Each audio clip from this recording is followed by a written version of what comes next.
And that's it. All right. Well, it's rolling now, so we can do if inspiration strikes again. Okay. We'll have it. So yeah, welcome to Two Cups of Blood. I'm Matt.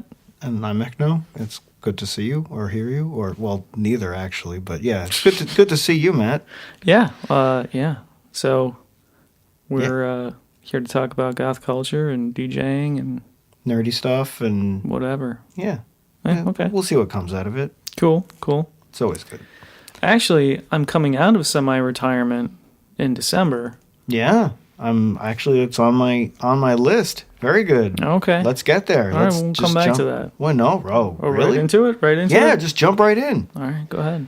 I was just going to say, yeah, I saw that you are booked as the musical entertainment for the Androids and Aliens Gala. Was that what it is? Expo? Gala? I don't know what to refer to it. It's an art show, but it's a little more than that, I guess. Yeah, curated by Tabitha Spectra of Spectra Art, and you'll be surprised. It is themed with aliens and androids. Yes. Which you might not have gathered from the name, but so yeah, wow, it's definitely off to a great start. I think you're a great fit for it. Oh, cool. I think there's you're really going to bring something good to it, because I feel it's not just beepy. Yeah. I think I think you're going to have range where a lot of other DJs would not have range. Okay. I've kind of been, of course, overthinking it, so... Oh, no. I sold Tabitha on, I can do, electronic, slow, and trippy probably pretty well. Yeah. So, but I don't think that encompasses everything she probably wants to hit, so... Don't worry about it. Yeah, we'll see. We'll see how it goes. And you can certainly fill in some other flavors. Sure. So, because you're doing it with me. Yeah, it'll be great. Yeah. I am super excited about it. We'll see how it all comes together, but I have this checklist for doomsday preparation and what doomsday. Yeah, that's right. You have to play. One of us has to play that Nero track. I'm never going to get sick of that. It's got to happen.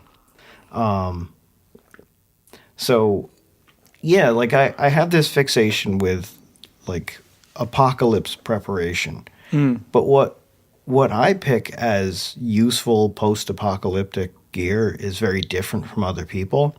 So I've been really looking for an excuse to get a relatively low power FM transmitter. And I found a couple good candidates. So I'm not saying that we're going to broadcast a 7-watt signal, because that would be illegal.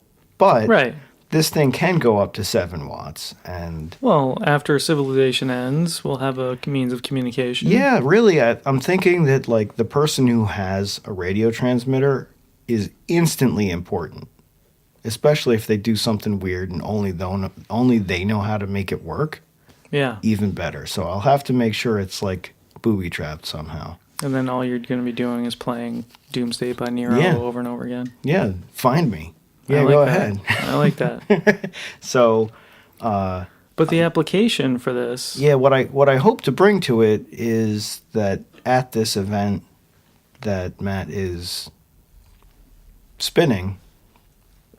And you're spinning. Is it narrating? What's the word I'm looking for? Scoring? Scoring? Yeah. Yeah, sure. It's more of a scoring kind of a thing than a real DJ dance. Yeah, exactly. Yeah. So at this thing where if things work out, if it doesn't sound like complete garbage, we're going to have radios that are all tuned to the event pirate radio station, and that's how we're going to distribute the sound throughout the space. It's those of you who are listening who have been to this in the future and saw that that's totally not what happened, this is what we plan. Yeah. But, I think it's a really good idea. There's variables. Yeah. Well, as you pointed out, bringing a PA system over would be a little cumbersome, not undoable by any means, but we both have the Sony Party Station? Is Yeah. that the real name Yeah, of it? the GTK something 37i, I think, is what we have. Right. It's like a oversized sort of a boombox, but it's not a boombox exactly. It's like a... How would you even describe it? It's sort of like a very, very, very consumer PA. Okay. That's how I call it. But it is not, despite being consumer, they actually are 420 watts a piece RMS. So that's not a joke. No. And before I've actually done one to fill the space, and it did work. Okay. It worked out. So now we'll have two there. We'll have two there, and I have 10 100 watt boom boxes that I can like dangle from the railing precariously, and Yeah, or wherever we need a little reinforcement. Yeah, Stick exactly. them in the bathrooms. I mean, wherever. oh yeah, Right? You can never leave this party. you're fucking trapped. That's it. Oh, you thought you were gonna take a break? Nuh-uh. No way. You can hang one outside. I'm not hanging one outside. Okay. Maybe I would get a disposable radio that I didn't care about in the slightest. Maybe that one could go outside. Okay. But I think that's a really cool idea, and I hope we can work that out. yeah, I've picked out the ones I like, and I plan to run the transmitter off of a car battery. Okay. Hear me out. It sounds like a really like No, I know. I've seen you do shit like this before. it sounds like unnecessarily janky. Like usually janky is a shortcut. You don't go janky when like to put in extra effort, but Well, can I pause you for a minute? yeah. We're going to have AC power. It's most power supplies will introduce hum into your transmitter. Oh, true. So working off a car battery should be good. Okay. Minimize the noise. Yeah. So I think gonna be golden. Okay. Or I think. We'll see. That I have a car battery ready. It's charging right now. I just Nice. I still have to get the transmitter, but I'm pumped. I think it's gonna be good. I'm excited for it, and I haven't DJ'd in quite a while, and yeah, I'm kind of was a little reinvigorated by the Gothic cruise, and I'm kind of getting back into things after beating myself to death trying to get that record finished and out. So Yeah, it was a substantial baby to give birth to. yeah. So I'm finally a little reinvigorated, a little rested, a little getting Yeah. back into it. So I'm excited. It's funny, every topic has like all these spider web of cracks that come off of it, because we were talking about the aliens and androids theme, and later I was going to talk about the brand new Alien Sex Fiend release that came out. Oh, I didn't hear about that. Yeah.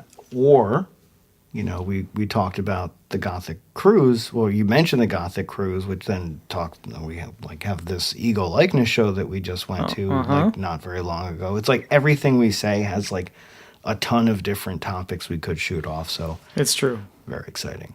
Well, let me give you the Gothic cruise report, Yeah. because I'd never been on a cruise. This is my first cruise with my wife, and I went, and her first cruise as well. And didn't really know what to expect. Wasn't hugely into any of the bands. Stoneburner was probably the act I was most excited to see. And the lineup was Stoneburner, Ivardenssphere, Diary of Dreams, Birthday Massacre, and The Rain Within. Okay. So I'd seen The Rain Within a couple times. Yeah. And always solid. Yeah. You know, Yeah. Andy Dean is cool. Love his voice. And it's really easy to like Rain Within because Andy Dean is just like super amicable, like a really nice dude. But go on. So Yeah, super good natured. But yeah, so I don't even know what to talk about. Left out of Miami Beach, or Miami, I should say, and the the day before hotel was in Miami. I guess technically it was Miami Beach. I don't know. Wherever the hell we were, it was gorgeous. It was ridiculous. There were like mansions everywhere. There was water. I don't even know the right words to describe it, but there was boats, very large, expensive boats everywhere. There were places with private docks, with big houses, with pools. I can show you some pictures. It was kind of nuts.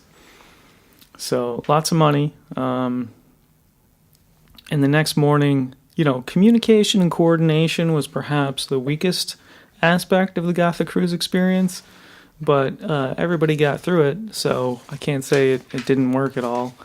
But there was a little confusion about where to go, and when people were leaving, we were going to try to leave as a group, but that ended up not really happening. But just boarding a cruise ship was an interesting process. You're seeing this. This was a Carnival cruise ship, and it's just this gargantuan, huge thing. Like you don't have a sense of the scale until you see it in person. The whole cruise was goth, right? Or no? There were like normals on there too? Oh yeah. And were they like the fuck? Not really. I don't think we got too much weird attention. Maybe a little bit, but I think it was like a 3,000 to 4,000 person cruise. Okay. 3,000 to 4,000 passengers. And out of that, I think I heard our group was just about 200 people. Oh, okay. So it's really interesting being on a ship for the first time. A little awkward. You're obviously seeing people are in the group, but you don't know anyone. And I'm very introverted and kind of awkward, and I didn't want to really talk to anyone until I got a little comfortable with at least with the setting. And the first day, after we boarded, but before we disembarked, we had our first event, and we go to the event and oh, where are your wristbands? Well, we didn't get wristbands. Oh, you didn't get wristbands yet? Come on in and get your wristbands. It's like, well, when the hell were we supposed to get wristbands? I guess come in. So there was, little, as I said, coordination, communication. Could have been a tiny bit better, but okay. It was fun as hell to go into a little club on a cruise ship in the afternoon, even though it was daytime out, and to have a little quick meeting, and then Stephen Archer is DJing and playing some kick-ass music. People start dancing. You're drinking. It's like 3 or 4 p.m. The boat hasn't left yet, and you're like, we are 200 goths dancing on a boat. Like, it's just weird. Oh, I love it. It was just very surreal and very fun. Like, a really cool feeling to kick it all off.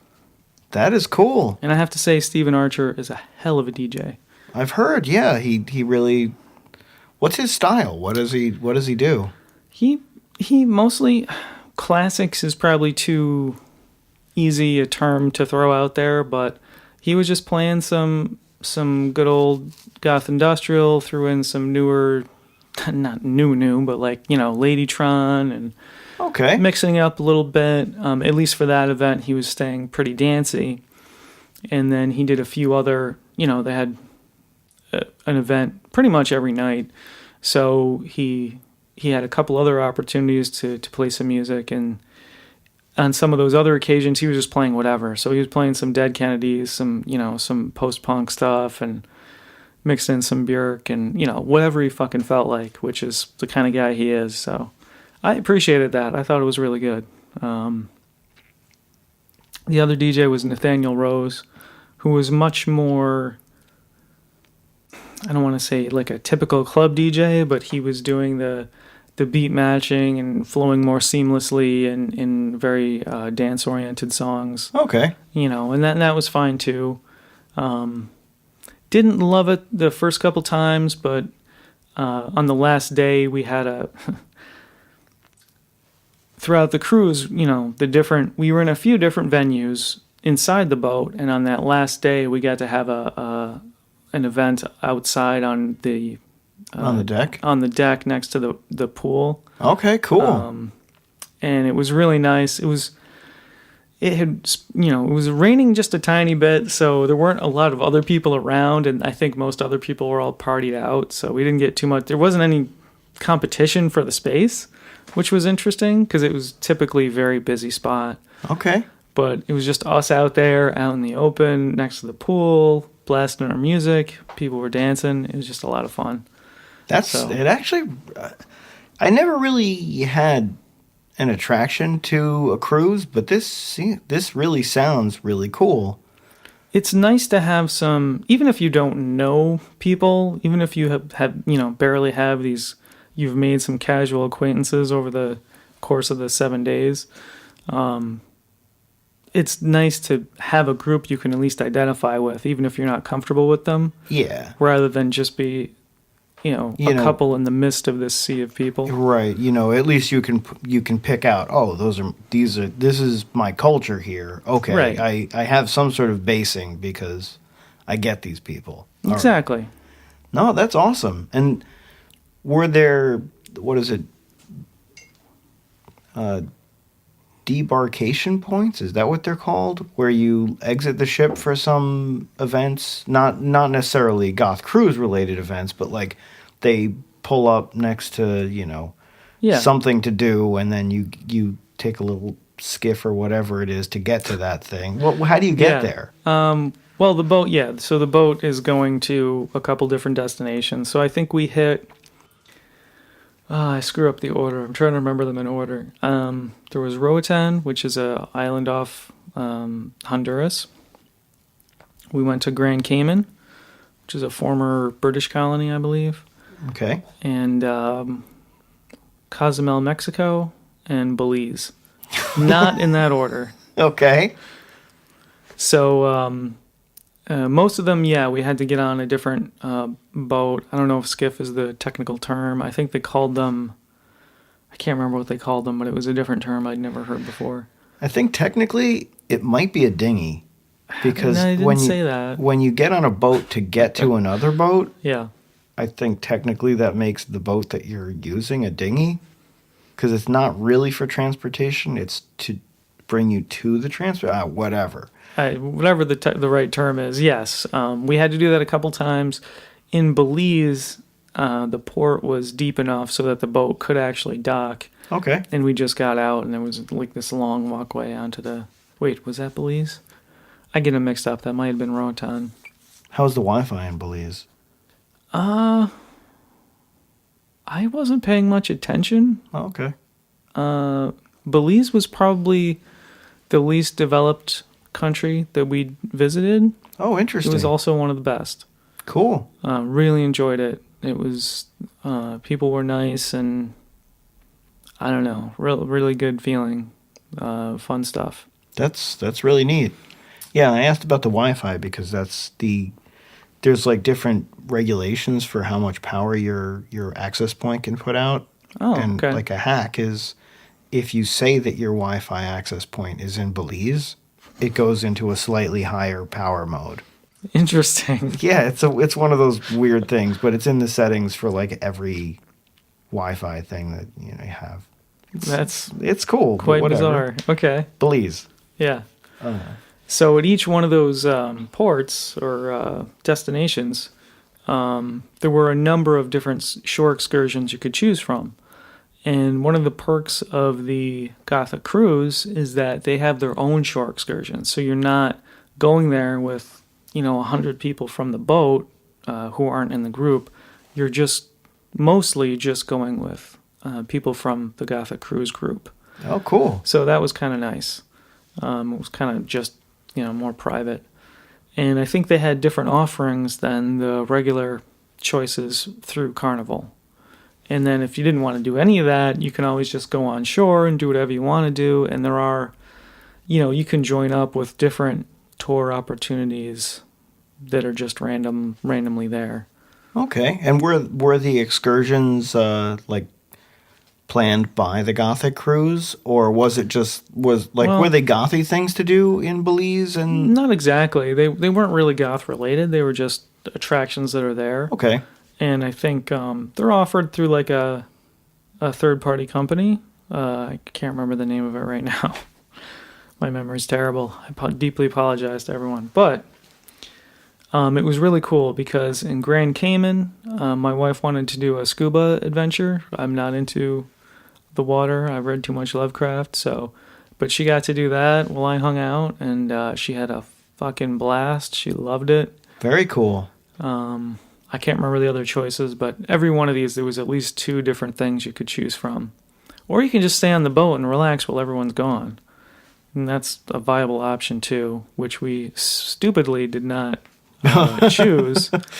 And I'll get to that, but it was the whole thing was very fun. It just wasn't very relaxing. So I'll explain that soon. No, I get it, but go on. Yeah. So because we chose a short every stop we went on some kind of excursion, and usually they start very early. So you have to get up, get ready, get off the boat, find your group, and you have to get there on time. So now, how late were your goth cruise nights? Did they run? That was the other aspect. So you get up wicked early for your shore excursion. You know, you get out there, you do your thing. You're going for the whole time the boat's at port. You barely get back in time, and then you have a couple hours to yourself, or I should say most of the evening to yourself, because most of the goth events, at least this year, didn't start until like midnight, and they went to 4. Nice. So, midnight to 4 if you want, and then you sleep for 3 or 4 hours, and then you have to get up for your next thing. So it was kind of brutal, and that's the one aspect of it I didn't especially care for. Oh, I love it. Right now, I'm like, oh, sign me up. This sounds amazing. It was a blast. Don't get me wrong. And I don't think that was the Gothic Cruise's fault. I think that had to do with the availability of the venues and, getting the band in, sound checking, and sure, getting everything set up. The timeline just couldn't get any better than that, unfortunately. But you learn to pick and choose which events you really need to go to and which shore excursions you want to go to, and you have to pick your priorities, I guess, and how much sleep you want to get. So we planned poorly because we hadn't done this before, and we ran ourselves a little ragged, but we tried to sleep in the evenings, or, after the shore excursion, eat something, sleep for a couple hours, get up, get ready, go to the event. It was kind of rough. How did the crowd look? Did they look like... I know that there's like a theatrical fashion to the goth community. There's like a lot of artistic expression in the way people present themselves. Yeah. But I imagine also that it's kind of difficult to do that when you've had to bring everything. Like, people don't bring like a steamer trunk of luggage. They try to minimize it, and some people brought more than others. Let's say that. There was a variety. First of all, it was a variety of younger people and older people. Okay. And there was a variety of how much you wanted to get dressed up. But each one of the sort of dance events that didn't necessarily have bands, so that they kind of split up the bands. There was 3 band nights and at least 3 nights that were just, like dancing, DJ, dance, goth dance stuff. They were themed, so there was like a Lost Souls, which was like ghosts and undead, and then there was like an Angels and Demons night, and then there was like a Tim Burton night or something like that. Or there was a Rocky Horror one. So there was like 4 themed dances. So it gave people a chance to dress up, to show off a little bit, and there was definitely some of that. But there was, some more conservatively dressed people too, and there was there was a fancy dress night for dinner, so you get an excuse to dress up and look nice, and you can do whatever you want. And then, during the day when you're trekking around Cozumel, everyone's in their shorts and t-shirts and whatever, and then you clean up on the boat and dress up and go do your thing. So yeah, it was pretty cool. There was some. I think one of the events was like a Venetian fancy dress, and now this Venetian is with like a partial mask or something. Is that? Yeah. So that was one other strange thing. Carnival's policy doesn't allow for masks that actually attach to your face. Okay. So all the masks had to be on sticks, which is kind of annoying when you're trying to dance and drink and whatnot, but that's the best we could do, so. To some level, I suppose it's, it harkens back to the, like, pre-elastic material days. And, Yeah. I guess they were just trying to keep it real. Yeah, sure. It was cool, though. What I was getting to was there were definitely some people who packed a little heavier than others and brought out some very nice gowns and things like that. It wasn't super over the top, but there were definitely some people who dressed up and had some very fancy stuff going on. Would you ever consider organizing and running something like this? God, no. Just because I'm not a people person and I don't have a great desire to coordinate stuff that involves more than like 3 or 4 people. I don't think I can handle it. Because hear me out. This is the offshoot that I'm inspired by this cruise.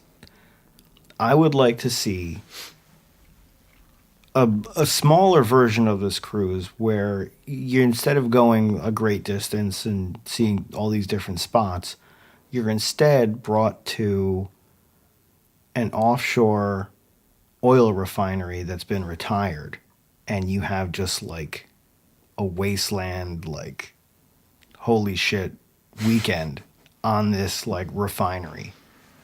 Okay. That would be dope. So like combination goth cruise and underground rave and this sounds like a horror movie waiting to happen. there's an element of Waterworld. Let's not I'll address that right now. It's there.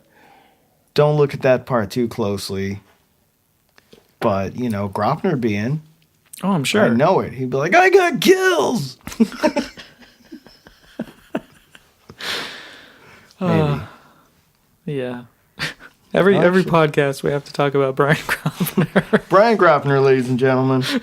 I have to put a note next to one of the things I was going to talk about later. You're so organized tonight. It's rare. It is a little rare. I try to make some notes. I don't have too much prepared tonight, but... I find that when you type, like, this is like 5 seconds worth of material. It's really not that amazing. But at least you're organized. Yeah, trying. Yeah. So let me button up the cruise to say... Yeah, I still have more questions, but go ahead. Okay. Well, Stoneburner played, and Mike Johnson was drumming for him. Bless that guy. Who He's also, in every goddamn band. Well, him and Christian Carver, they must have a competition. Yep. So he played with Stoneburner, he played with The Rain Within, and a few weeks later we saw him with Ego Likeness here in Albany. So it was interesting. But so Stoneburner played, I think they played alone just one night, and then we had a long night. Oh, wait a minute, what was it? I think Vardensphere played with Diary of Dreams. I'm confusing the events. I apologize, but it's I had a blur. I had to split before Birthday Massacre played. I was kind of bummed to miss them, but I was just dead that night. And by the time 2 a.m. rolls around and you've been running since like 7, it's sometimes I don't know. I just can't do it. No, it's totally reasonable. It's like if you were in one of those obstacle races, and part of the attraction to the race was like stunning vistas along the course. And after like 12 miles of this obstacle race, you're just like, look, fuck that mountain. I need a rest, okay? Yeah. So, Birthday Massacre is great, but I was psyched to see them, and I'm kind of bummed that I had to miss that one. But I saw Diary of Dreams, and I didn't know what to expect. I wasn't familiar with them. I actually enjoyed their stuff quite a bit. The venue we were in for that one, I believe, was the Ebony Lounge. There was the Ivory Lounge and the Ebony Lounge. The Ebony Lounge was the larger one and almost had like a stadium seating, but it wasn't like a theater. It was like, these nice couches and very comfortable seating, very nice room. Everything was, soft surfaces. Everything was carpeted. The walls weren't reflective.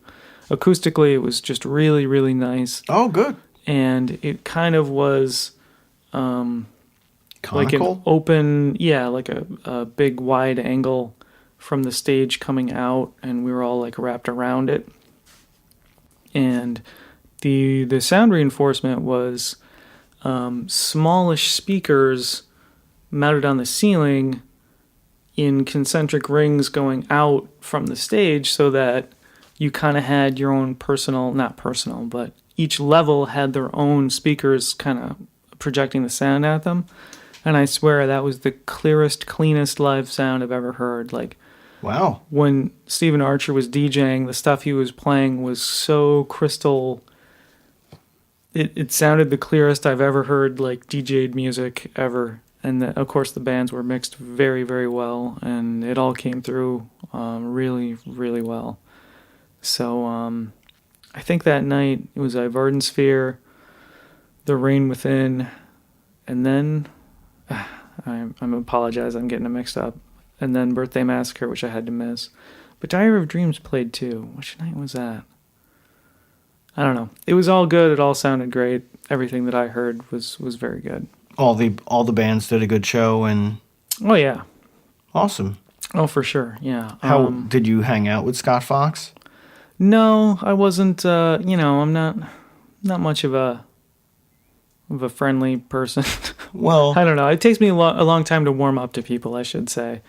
And he's like he gets goofy, I saw, but, he also he's got kind of a tough guy face most of the time. I know he's just a sweet Canadian, but I didn't get the chance to talk to him.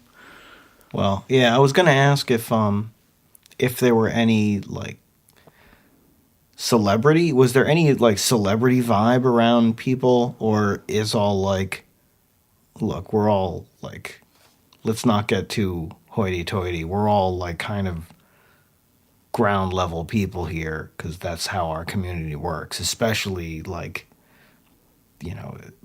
now it's a really tight-knit, but not a very, like, haughty, I guess. It's not a super haughty community. I could see maybe if, forgive me, because I don't know him personally, but Chris Pohl of Blute Angle, I could see being a little bit aloof and, like, I don't know. Yeah, I don't know. But there was no Blute Angle, so yeah, no. You're good. No, yeah, everyone seemed cool. Like, I didn't try to talk to everyone, but, the last... I actually went to one of the outings. The outing in Cozumel we chose was a tour of the Mayan ruins at Tulum. And Chuck from Ivardin Sphere was on that one with us. So we talked to him a little bit. And he's just cool. He's just, Canadian. Just this dude. Yeah, nice guy. Yeah. So, but, yeah, no one was thinking they were all that, from what I could see. I did talk to Andy Dean just a little bit on that last night, and yeah, he was just a very nice guy, very, I don't know. Cool dude. Yeah, just a nice guy having fun. And so, like, I'll burn through my questions. Go ahead. The food, good? Oh, excellent. Really? Excellent food. I was a little worried because I'm a vegetarian and I'm kind of picky, but they had something good all the time, and pretty much there's always, like, 24 hours you can get something. Really? The pizza place, 24 hours. Get out of here. And it's really clean, really nice, thin, hand-tossed, like, personal pizzas, wood-fired oven, really nicely done, tasty as hell. Impressed with all the food. Everything. I think the worst thing I had was, what was it? Oh, I had something. Brussels sprouts? No. Lima beans. No. It wasn't actually like it was something really dumb that wasn't great, but damn my memory. Well, it's good. If you're going to forget something that was, like, if you're going to forget something, the thing that wasn't that great is a good candidate. Yeah, I forgot. Everything was excellent. Cool. Almost bar none. The buffet, you had to pick and choose a little bit, but generally that was all great. And the sit-down dinners in the evening, Everything was pretty fucking phenomenal. I was Cool. kind of really impressed, and some different dishes that normally you wouldn't maybe choose, but you're like, hey, I'm on a I'll try cruise. that. This is all Why not? included. Here's a weird appetizer. Let's see what that's about. And yeah, universally damn good. Very cool. And your sleep accommodations, was it like a cramped closet? Was it like submarine bunks? Was it like It wasn't bad. It was no roommates? no. We sprung a little bit extra for a room with a balcony. Okay. So some of the decks you had, some of the rooms had balconies. Some were like interior cabins that didn't have any windows or whatever. But we had a balcony, which was nice. It wasn't necessary, but it was nice to have. And the cabins. I don't call them cabins. What do they call them? They call them staterooms. The staterooms were a little, they're on the small side because they're packing a shit ton of them into this boat. But I think it was like a king size bed. Oh, okay. Or like two twins pushed together or something. It's basically a king. Sure. And, there was a couch, like a smallish couch. The bathroom was, compact, but very livable. And it was nice. You could get room service if you wanted. There was a small charge for that, but there was a room service menu that I think was 24 hours. Maybe not, but I think so. And yeah, it was nice. And every day that people came in to clean, they would leave you a different animal made out of the towels. So there was a dog, there was an elephant, there was a crab, and That's cool. stuff like that. So, That's nice. yeah, it was kind of cool. And so, out of 10 sea bats, how many bats would you give this? And there's a second rating, so go ahead. Overall, I'd probably give it an 8 out of 10. I'd say if the coordination and communication was a little bit better and they could get some of those events scheduled a little bit earlier, I think that would really bring it up a couple notches. Cool. Okay. And Yeah. now your goth rock out for the money. Again, rating in sea bats. For the money, it is a significant amount of money, but you have to remember all your food's included. The shore excursions are extra, and alcohol either buy per drink or you can get a drink package. It's kind of expensive, but you can drink as much as you want, or almost as much as you could humanly tolerate. Okay. We spent some money, but I have to say, for everything we did and how cool it was and how nice it was, just to experience being out to sea and seeing some of these different countries.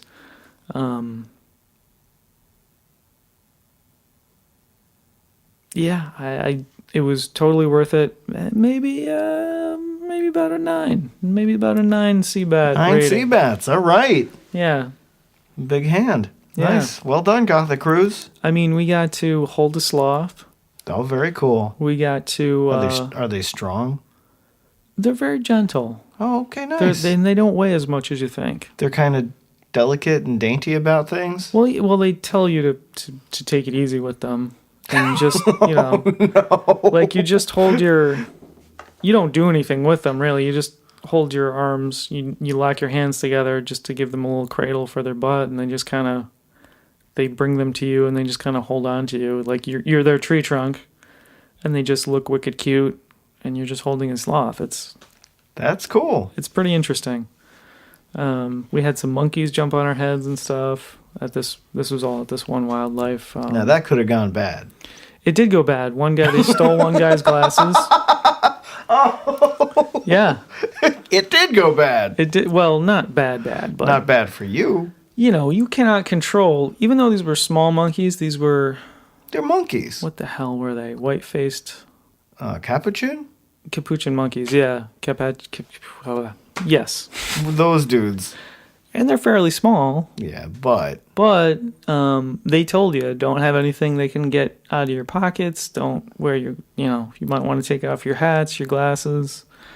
And they will rob you. I was seriously, my vision is pretty bad, so I was going to go in with my glasses, but then one of the people in front of us lost his glasses and did not get them back. And that motherfucker went way up high and was playing with them. And we got them back for him. He dropped them when... Eventually. The monkey dropped them when we were in there. Oh, okay. So we got them out. But, yeah, they can definitely fuck with you. And if you try to stop them from doing something, that's when they get aggressive and probably will bite your fucking fingers off. So they were like, just let the monkeys do what they want to do. Don't try to stop them. Don't mess with them. Just, if there's a problem, we'll handle it. Like, don't, try to stop them from doing anything. Nice. So, they're on your head. If you have hair that smells a way that they like, they just stay on you and like are rubbing your hair and rubbing it all over them. They're trying to get that good smell on them. It's pretty interesting. That's cool. They were going down people's shirts and stuff and just being nuts. It was fun. Very cool. So we got to do that. We did cave tubing in Belize, which was pretty incredible. And it wasn't fast. It was kind of like a slow tour through this cave. Still amazing. And it was in the jungle, so you got to like hike through a bit of the jungle. Not like hike through the jungle, but it was like a cleared path because it's like a national park. But but you got to walk through the vegetation and see like an almond tree and these different jungle plants and iguanas everywhere and some different wildlife. So it was really cool. And yeah, what was the other thing? Now, before you took the cruise, did it require any like special inoculations or anything? Did you have to get extra malaria shots or something like that? No, didn't hear anything about malaria. The biggest factor that we ran into was a little seasickness. That was my last question. Was there a a little bit? Cruise ships are big, so like they have an inertia against the up and down to an extent. But and that's what I thought. I'm like, the boat is so big, we're not going to feel anything, but there's definitely a feeling, and it will fuck with you. We just bought the C-bands that are these elastic like wristbands. Does that work? They do work. They have a hard plastic. Yeah. Point that you have to rest on. It's an acupressure point on your wrist, and for whatever reason that really helps. And it's funny because it didn't present to me as nausea. What we got first was like a headache, and your equilibrium will be off. You'll be like, your balance will be off and your head will be hurting, and that's kind of that motion sickness thing happening. Perhaps I was seasick. There was only one time I went out on my uncle's boat for an overnight thing. And I did feel bad, but it was like a really like painful headache. Mm-hmm. And maybe that was seasickness? It might have been. It was also a small boat, so it could have just been that the constant vibration of the engine was enough to like make me really unhappy. Maybe. Yeah, I don't know. Yeah, it's a thing though. I think that inner ear balance, once your fluids start moving in an unaccustomed way, it can definitely set off your head, I guess. But and I only had that because, like an idiot, after the first day, I'm like, oh, I don't need these C-bands anymore. We're good. And no, you just want to keep those on. And it's weird because when you get off at when you go on the shore excursion, it'll feel really weird being on the land. Really? Like the land will be moving for you, and you're like, whoa. I know the land's not moving. What? That's awesome. Yeah. People are kind of amazing like that. Like they adapt. Yeah. Yeah, weird. It's definitely odd. Well, welcome. I'm glad you didn't get pirated. No spirited away. Oh, no. Held hostage. No, any of the wacky, like, horror stories you hear about, either people disappearing or what. I mean, the closest thing to any threatening situation we were in is, a cab driver in Mexico who was pretending he didn't speak English and couldn't give me change for my 20. And, he was just an asshole, but whatever. Did you say, fuck you, dude? I know that you understand me. No, he understood me. He's just pretending he didn't have a chance. It was an asshole. Mexico was the most ready to exploit you country we were in. I think the people in Belize and Roatan, although there are sometimes loud people trying to sell you stuff. Hey, my friend, come look at, whatever. They're not trying to rip you off. In Mexico, there was more of a rip you off vibe. Nice. So, but again, we were in a very touristy section, so I don't want to portray the whole thing like, oh, sure, this port town where they know people are coming in with money to spend. Yeah, They're going to try to get it out of you. It was the Belize tourist trap was of a different nature than the Mexican tourist trap. Belize was awesome, dude. It was just beautiful. Say it. Property Say there. It. You better Belize it. No. You got it. They did say something like that. It was quite funny. But property is like dirt cheap there. You can buy a really nice place for like 30 grand, and nice. I don't know the implications of trying to live there, but it was very nice. Let's retire to Belize. It's a good move, I'm telling you. Well, I mean, politically the way things are going these days, I mean, it's like kind of lateral. It's like you don't really have rights, but do you have them here, really? Yeah, I don't know. So I'm glad that worked out. I'm glad it scored so high, an average of 8.5 on the CBAT scale. Yeah, it's definitely Very nice. It's worth it. It's an investment, but it's a lot of fun, and I would just anyone who has any interest, I would say do it. Just wait for a year that has some bands that you like. Like this next one for 2019 is a little more industrial, more harder bands are playing. So it's not really up my alley, but... Do you know any of them? Is it like a Cold Waves kind of thing? It's like FGFC, Grendel. I don't remember the other ones right now, but it's not really my kind of thing. It sounds all right. Yeah. So what I had prepped could be like a complete... We could scuttle it. But I was going to ask if you have heard, like, has there been new music that you've... Or not necessarily new music from, like, new artists you didn't know, but any new releases that you were interested in? Yeah, there was definitely a couple things I wanted to mention, because I always like talking about new music. And yeah, it's good. That's the focus for me, goddammit. Your perspective on it is treasured. Yeah, so I am not great at seeking out new music. So after the cruise, I wanted to catch up because I hadn't gotten the Rain Within records. I hadn't gotten the latest Stoneburner record. So I went on a little bit of a spree. And I think I was looking at the Rain Within, who I believe are on Negative Gain. Mm-hmm. And on Negative Gain's Bandcamp, they have all their different artists and some of their newer releases.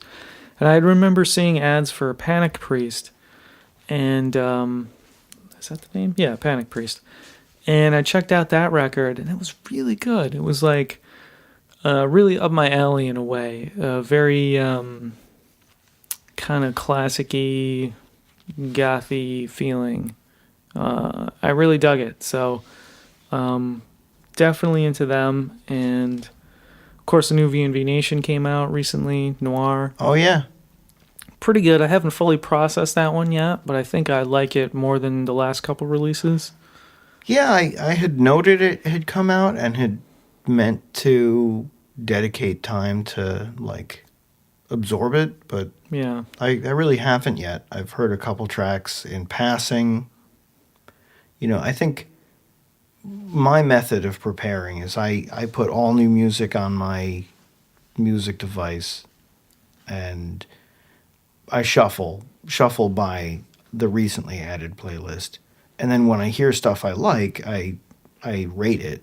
Mm-hmm. So there's nothing that on the V&V album that I stopped the music and said, rate this song 4 stars. So it didn't come up. Nothing was so strong that I was like, oh, I got to make sure I put this in my, like Arsenal because it's a really good track, but it wasn't bad. It certainly wasn't bad.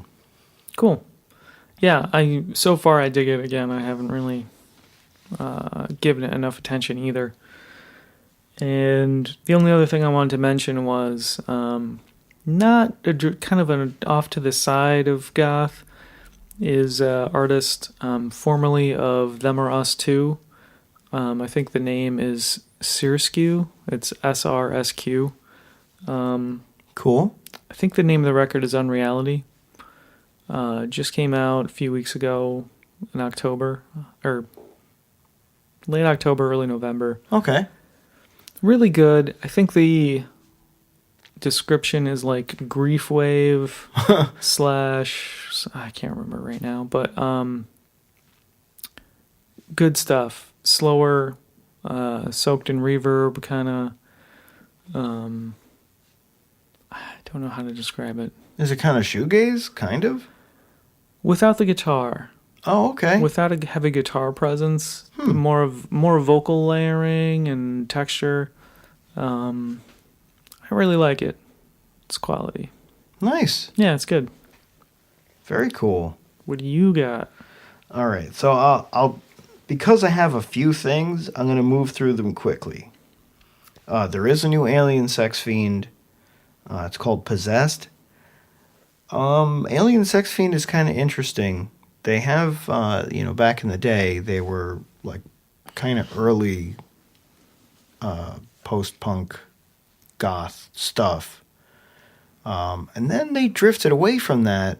And then I'm going to say like early 2000s to late 90s, they had like a far more like techno focus, and they were not goth at all.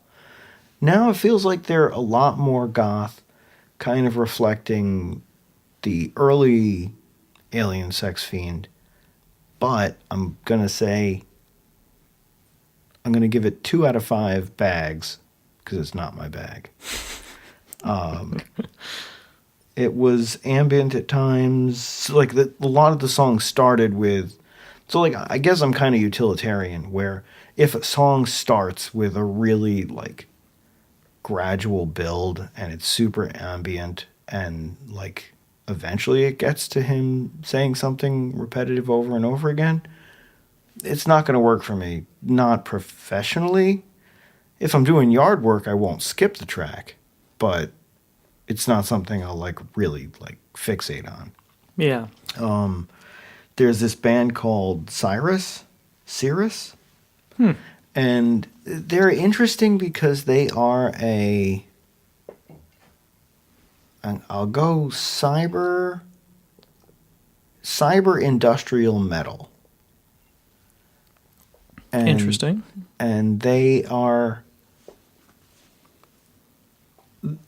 It's hard to explain. It's again. I'm gonna give it 3 out of 5 bags. Because there's enough that is really charming and engaging about it. The release is Apocrypha. And it's sort of like a futurescape where they sort of extrapolate what society will be like when there's more automation, there's more artificial intelligence, but there's also more manipulation. And, it's sort of a dystopia. They have a lot of electronic sound, but they have a lot that's metal to them. And this is where I'm going to bring Gropner back up. Because every time there's sort of a screamy kind of vocal, I'm just like, Gropner did it better. Brian did it better. Nice. He is like a pioneer of gothic screamo. Like it's his thing. Interesting. I've never heard him croon. Does he have any crooning tracks? I don't think so. Okay. I think he could be developing that behind the scenes, but Ooh. he hasn't broken it out yet. Well, we'll see. We'll see. I'm building to my favorite release, but The Prodigy also came out with a new album. I haven't had the chance to try to check it out yet. It's no Take Me to the Hospital. Oh. There's a couple good tracks. There's a couple ones that you're like, you will listen to the album and then later you'll find yourself thinking about that song, which is good. 4 out of 5 bags. Oh, Out of a 5, I only have 5. It's not that graduated. It's like, what kind of bags are these? that's a good question. What's in the bags? I'm not sure. It's on my list, actually. What is my bag? What is inside said bag? So, like, yeah, Are these bags with like, so it's out of 5, right? yeah. So is this the Pop Elite itself robot head logos cut into 5 pieces, and there's 1 in each bag? That's tough. That's my best guess. Is there a bat wing in each bag? What is it? There is a single Seabat in each bag. You're supposed to handle these bags very carefully. You don't want to damage the Seabat. At this point, if we had fans, there would be someone out there doodling a green, bat wing with some kind of aquatic features. Yes. And some undersea swimming bat. Go Seabats. So yeah, it's a pretty good album. Light Up the Sky is my breakaway club hit from it, but yeah, it's good. Isoloscope has sort of an ambient industrial thing. It's really good. Oh. It's not something you would put it on if you're in the mood for it. You wouldn't necessarily play it for someone else knowing that they're going to just love this, because you have to sort of select yourself to go into this. Mm-hmm.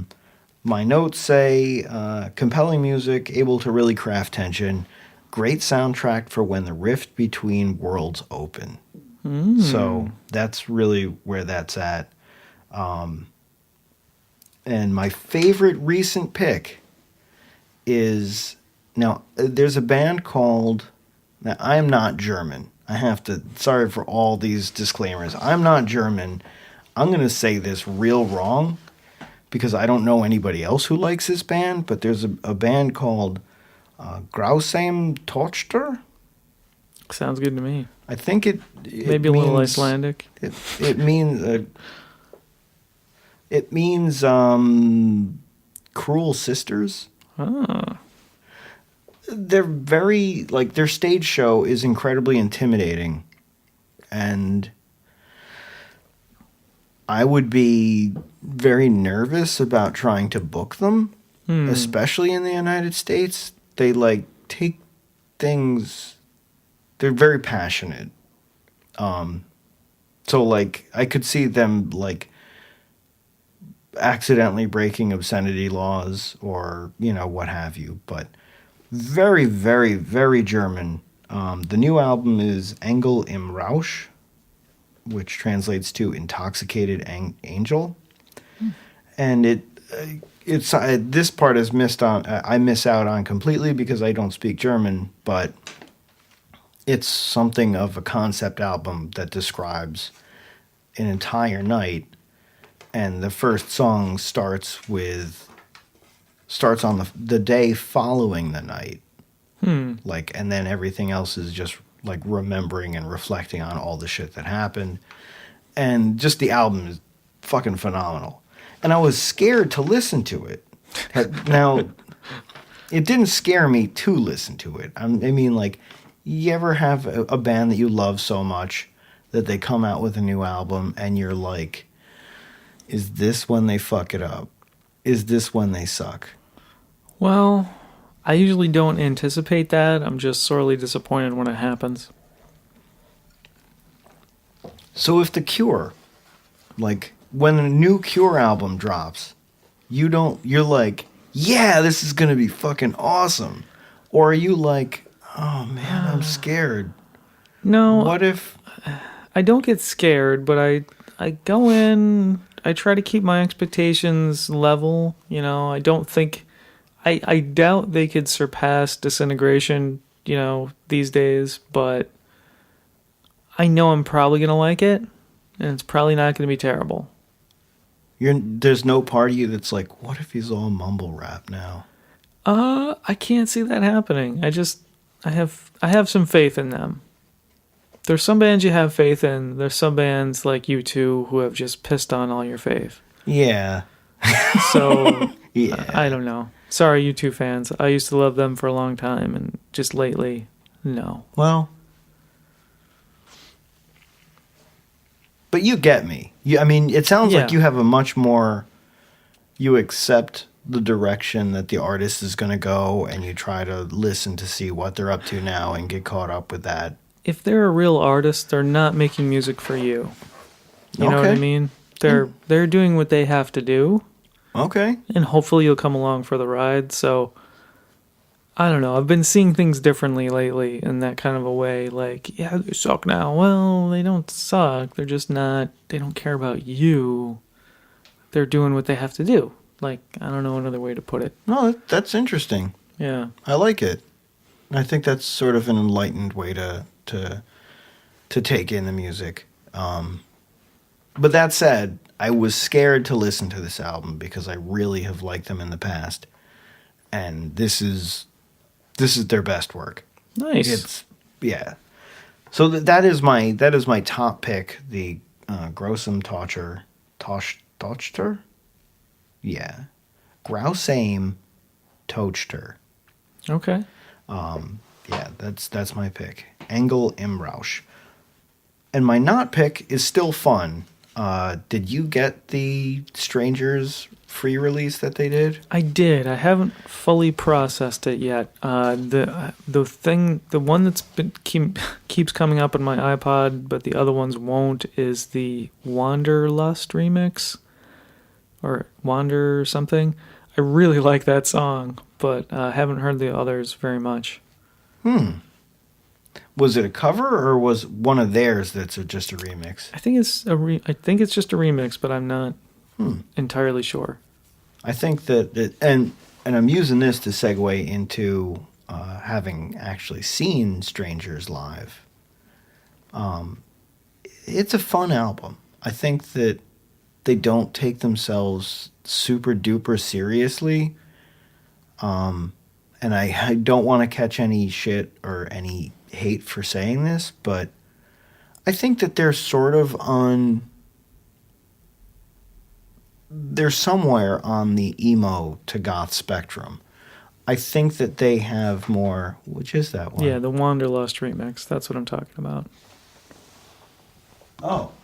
Wanderlust remix. Okay, yeah.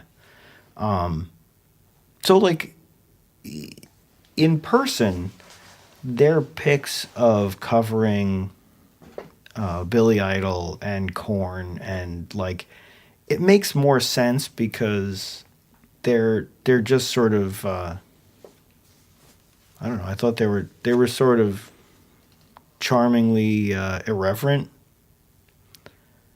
and I can see that. It helps that they were super nice. Were they? Yeah, they were really nice. Cool. Like they had this LA look, which is like one of my least favorite things because fuck LA. Yeah, a lot of tattoos and I don't know. Yeah, I know what you're saying.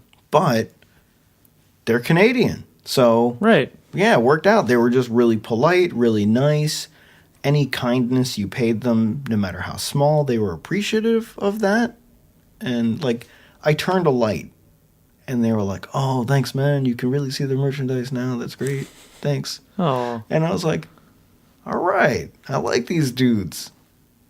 So, yeah. what do you think of the show? I thought the show was pretty good. I've been aware of them, but I've only heard like 2 or 3 songs, so I didn't really know exactly what to expect. But I think it was pretty good. They didn't, they're not my new favorite thing, but How many bags? Well, I have to figure out what's in my bags. Yeah. I would give them, definitely a solid 3.5 bags. Okay. Yeah, I would say three Yeah. and a half bags is what I would give their studio recordings, Okay. and 4 bags for their live show. Okay. I thought that they had fun with the crowd, and they really like they inadvertently like made the show less fun for me. Because not now if they're listening, no, they didn't do like any disservice, and this was not like a performance mistake. I got delegated a job that I accepted, but the job was to, during the performance, walk around with their 4K camera and film the audience. And I did that, and it like stopped me from like just watching the show. So like, but it was really good. No, I mean, I saw the audience, and the audience loved it. Yeah. Albany, the scene right now is very ready to dance, and it was a good turnout, and I think they really appreciated the energy that we were bringing, and kind of fed off each other. So, yeah, I heard they had a really good time, and I think people come to Albany and they probably don't know what to expect. And most of the time, our scene shows up, and people, I don't know if they're impressed, but I think they're maybe pleasantly surprised. I think that Albany has actually impressed quite a few bands. Like, I would say, with one exception, I don't think Covenant was at all impressed. Well, yeah, that show had some trouble. It was all their fault. Oh. They weren't impressed, and they don't see that it was their fault. So, I mean, when you miss sound check, shit's fucked up. Yeah. You miss sound check, bro. Yeah. And I would say that to them. Sorry, guys. I mean, the show was fine. Mm-hmm. They kind of shied away from playing the things that people would recognize, which is, they're artists. They play what they want to perform, and I respect that, but like, anyhow. I think that Strangers was impressed. I think that there's this thing that happens in Albany, which is unlike any other scene that I've seen, which is the community operates kind of as a not-for-profit, and the money that they make over the DJ nights, it goes right back into doing things like having Strangers imported from the East Coast of another country, and it's still free before $10 and $5 cover after.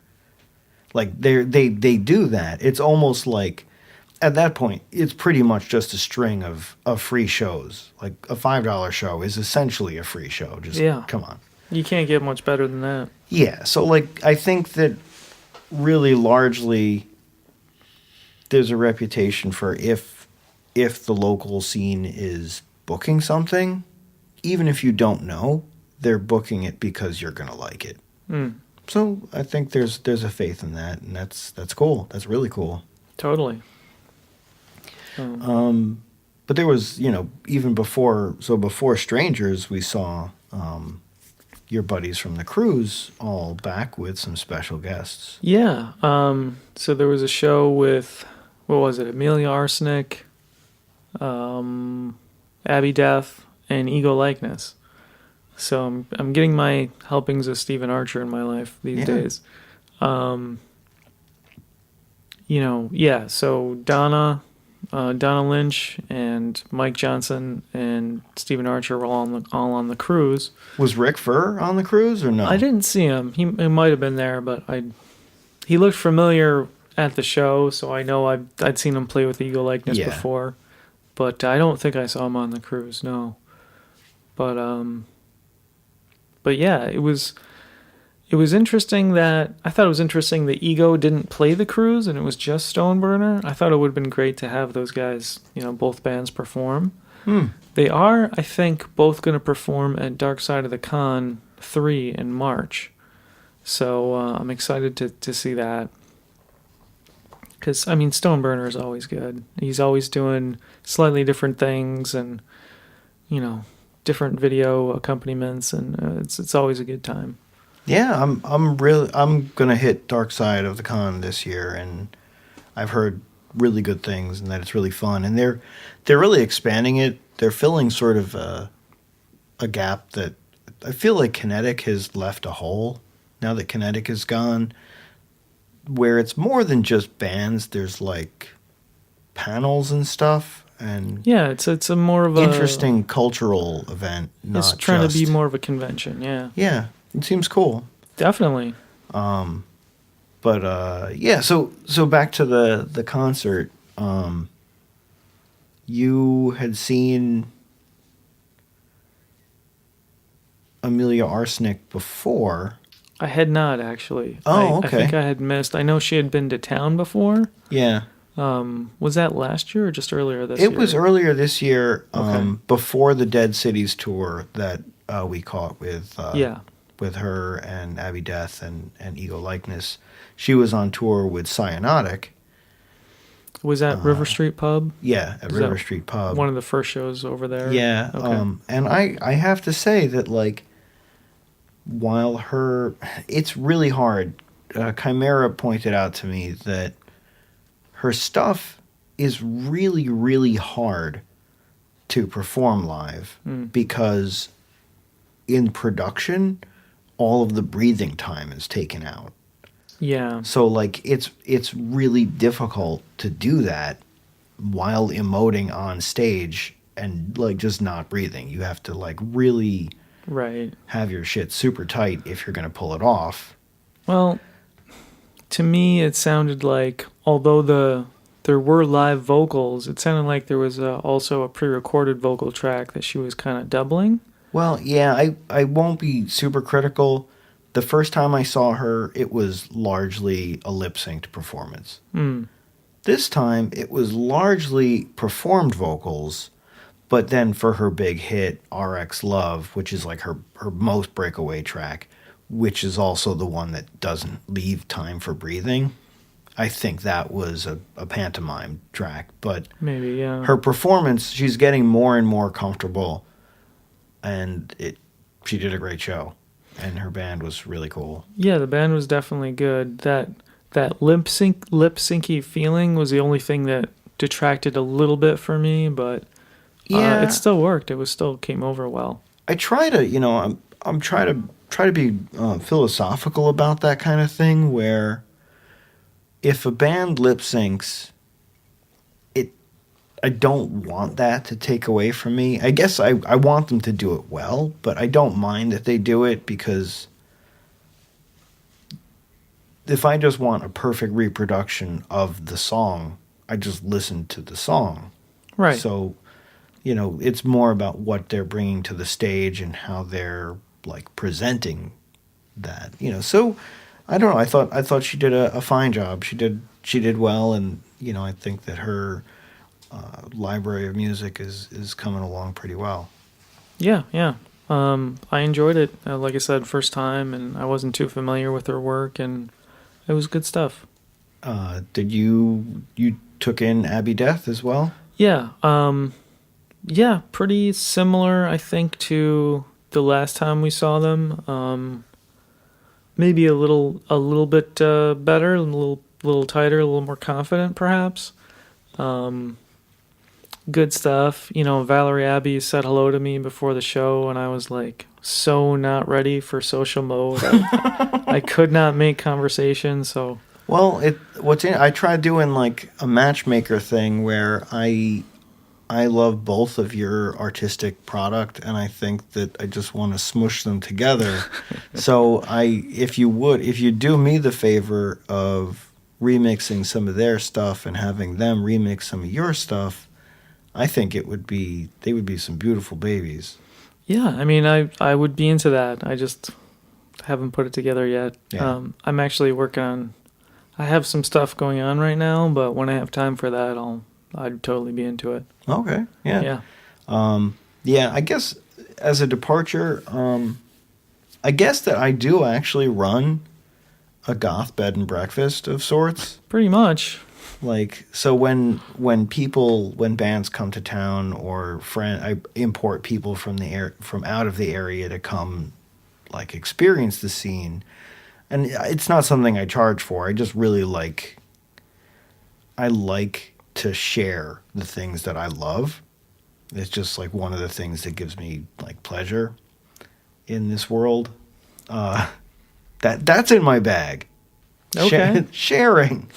So like, yeah, so Valerie and Philip, Abby both were staying with us for a couple days leading up to the show. After the show, they came like, it started out of, hey, do you want to stay in our guest room after the show so that you can, get a good night's sleep like 10 minutes from the venue and catch a shower or whatever. And they were like, a shower 10 minutes from the venue? Sign us up. But they ended up actually asking, hey, if we came a day earlier, would you be able to put us up? And yeah, sure. So like we just had this like couple of days like where they would like mostly hang out, not mostly, they would hang out in the attic for like enough time that they wanted, and then they would just wander down and we'd like bullshit about like, was Roswell real? Or what are the repercussions of Roswell? Like, were aliens found there and that sort of thing, and talking about different medicinal philosophies of different cultures around the world and sort of real off-topic stuff. But yeah, they're cool people, and I think they make good music. Cool. It takes a certain...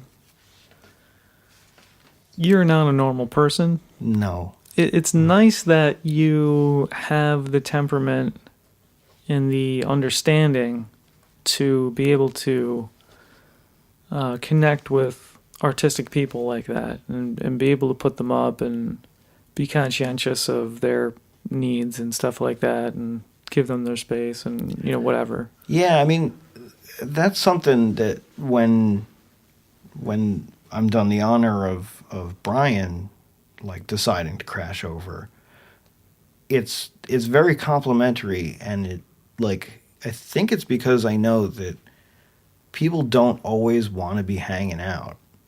Like if they have enough space that is just like their space, and I won't go and bug them when they're there. They just, I might call up and be like, hey, there's coffee, but that sort of thing. But yeah,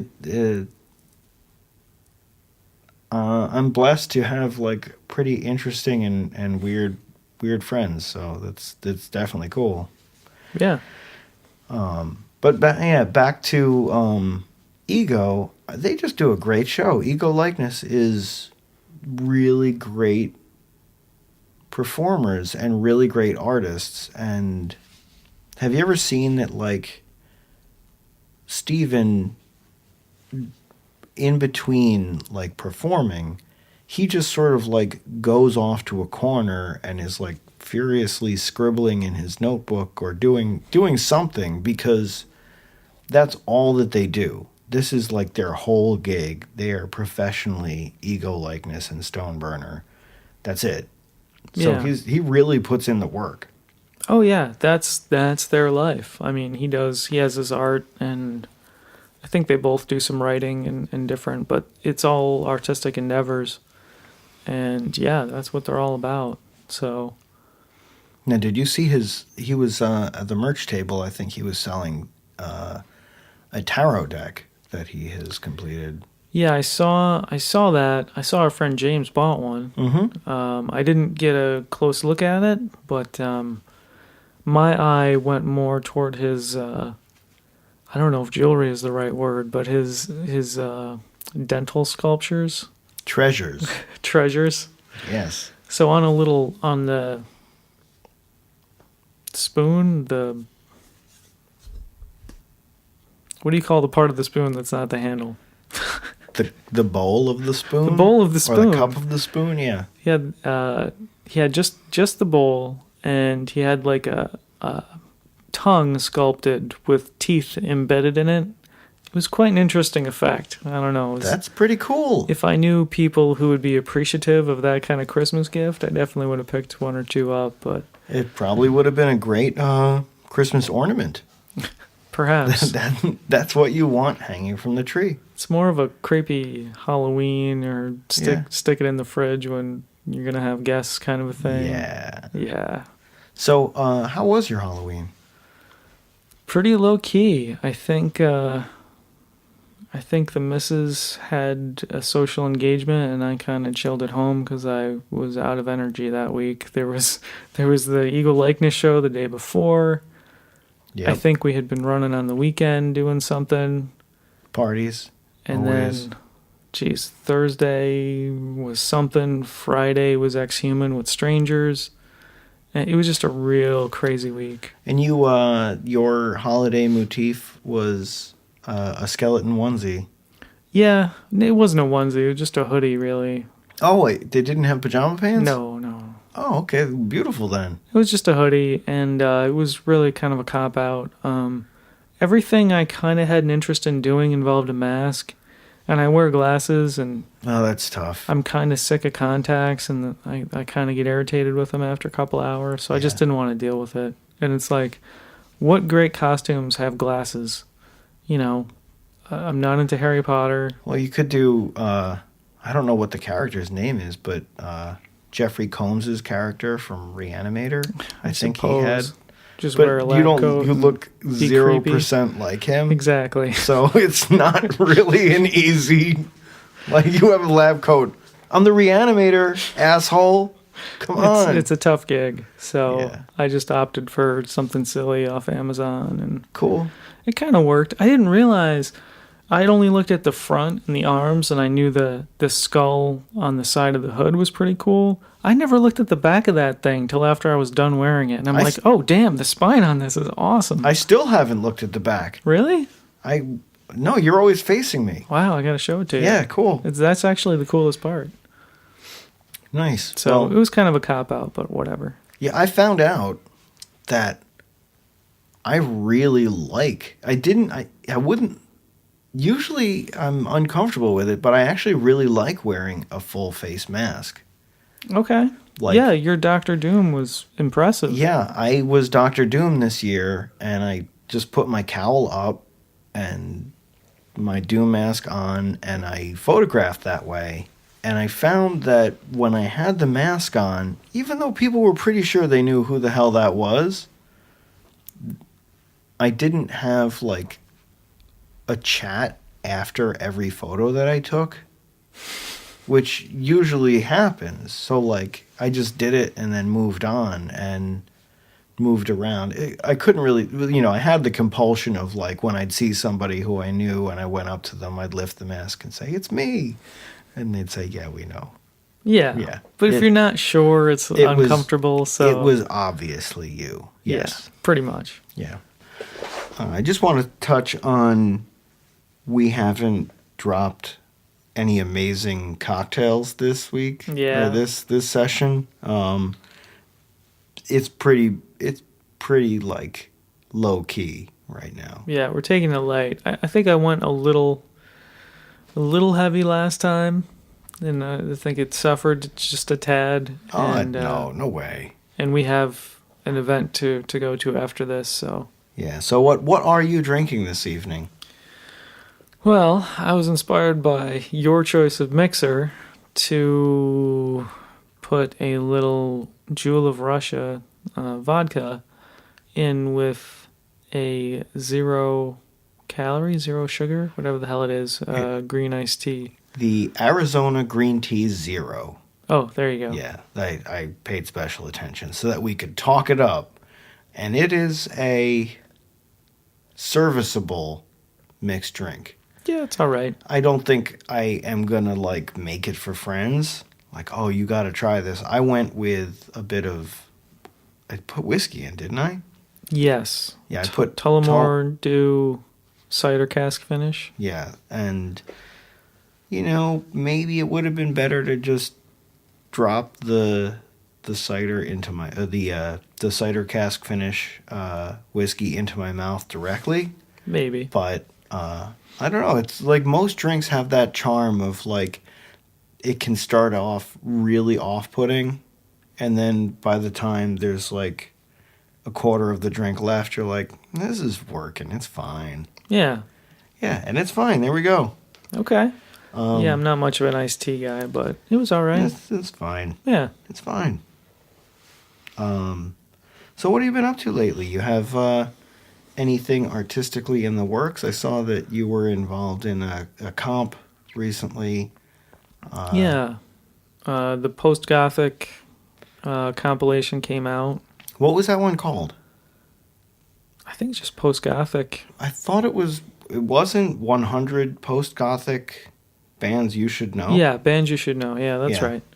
So yeah, it was I think 100 tracks. So admittedly, I'm still trying to get through most of it, but there's pretty good variety, very international variety of bands on there. I think the label is out of Finland, so there's, US, UK, Scandinavia, Russia. Oh, very cool. I think Mexico, all kinds of bands. So it's interesting. And I think post-gothic is more of a label brand name. It's not necessarily trying to describe the music. The music is more... Right. I'm surprised by how many of those bands sound very gothic. Like, not really pushing into any kind of different territory. Most of it sounds like they're playing with the same aesthetic, very much in the mold of either 80s or 90s goth. So Cool. it's pretty interesting. I've heard some tracks. I think your track is my favorite of what I've heard. Well, thank you. I feel solidly in that so I don't think that I'm gonna say, nah, bro, this dude in Mongolia really knocked it out of the park. Well, there's a lot to get through, and there could be some Yeah. really really good stuff there. I've heard at least one or two that really grabbed my ear, and unfortunately, I don't remember the band names right now. I just need to spend more time with it. It's a lot of music. I'm telling you, man, you just do it like this. She doesn't The hell beep. are you Never doing? mind. I was gonna do the rate this song 4 stars. Oh, okay, yeah. But I mean, yeah, I know that you have we discussed methodology Yeah. and that you pretty much rate everything. I try to. Yeah. My iTunes library just got messed up, so I'm afraid to sync my phone until I straighten that out. But Ooh. yeah, I think my ratings are going to be gone. So years of work amounts to nothing. Goodbye. Yeah, whatever. We'll Yeah. deal with it. So do you have anything in the near term that you're working on or is coming out? Yeah, I'm hoping to. Last year I managed to put out a free song, a cover song for Halloween, and I kind of missed that holiday this year, but I'm hoping I can get at least one. Hopefully, the plan is for 2 covers for free for like a Christmas thing. Oh, cool. So, pretty excited about that. It's going pretty well, and Haley is going to be on one of them, and she has wrangled a very special guest. Is it Brian Grofner? It's not Brian Grofner. Okay. It is. I don't want to say because I don't know how solid it is or if I'll get things going in time, but hopefully it'll be pretty cool. So I'm excited about that. I'm definitely pretty sure I can get the one done. Hopefully we can add a second to it and just put it out there for a little gift. Cool. That's nice. And besides that, I submitted, I don't know if I'm going to be on it, but we did submit a track for a new comp for in support of trans rights that is being put together.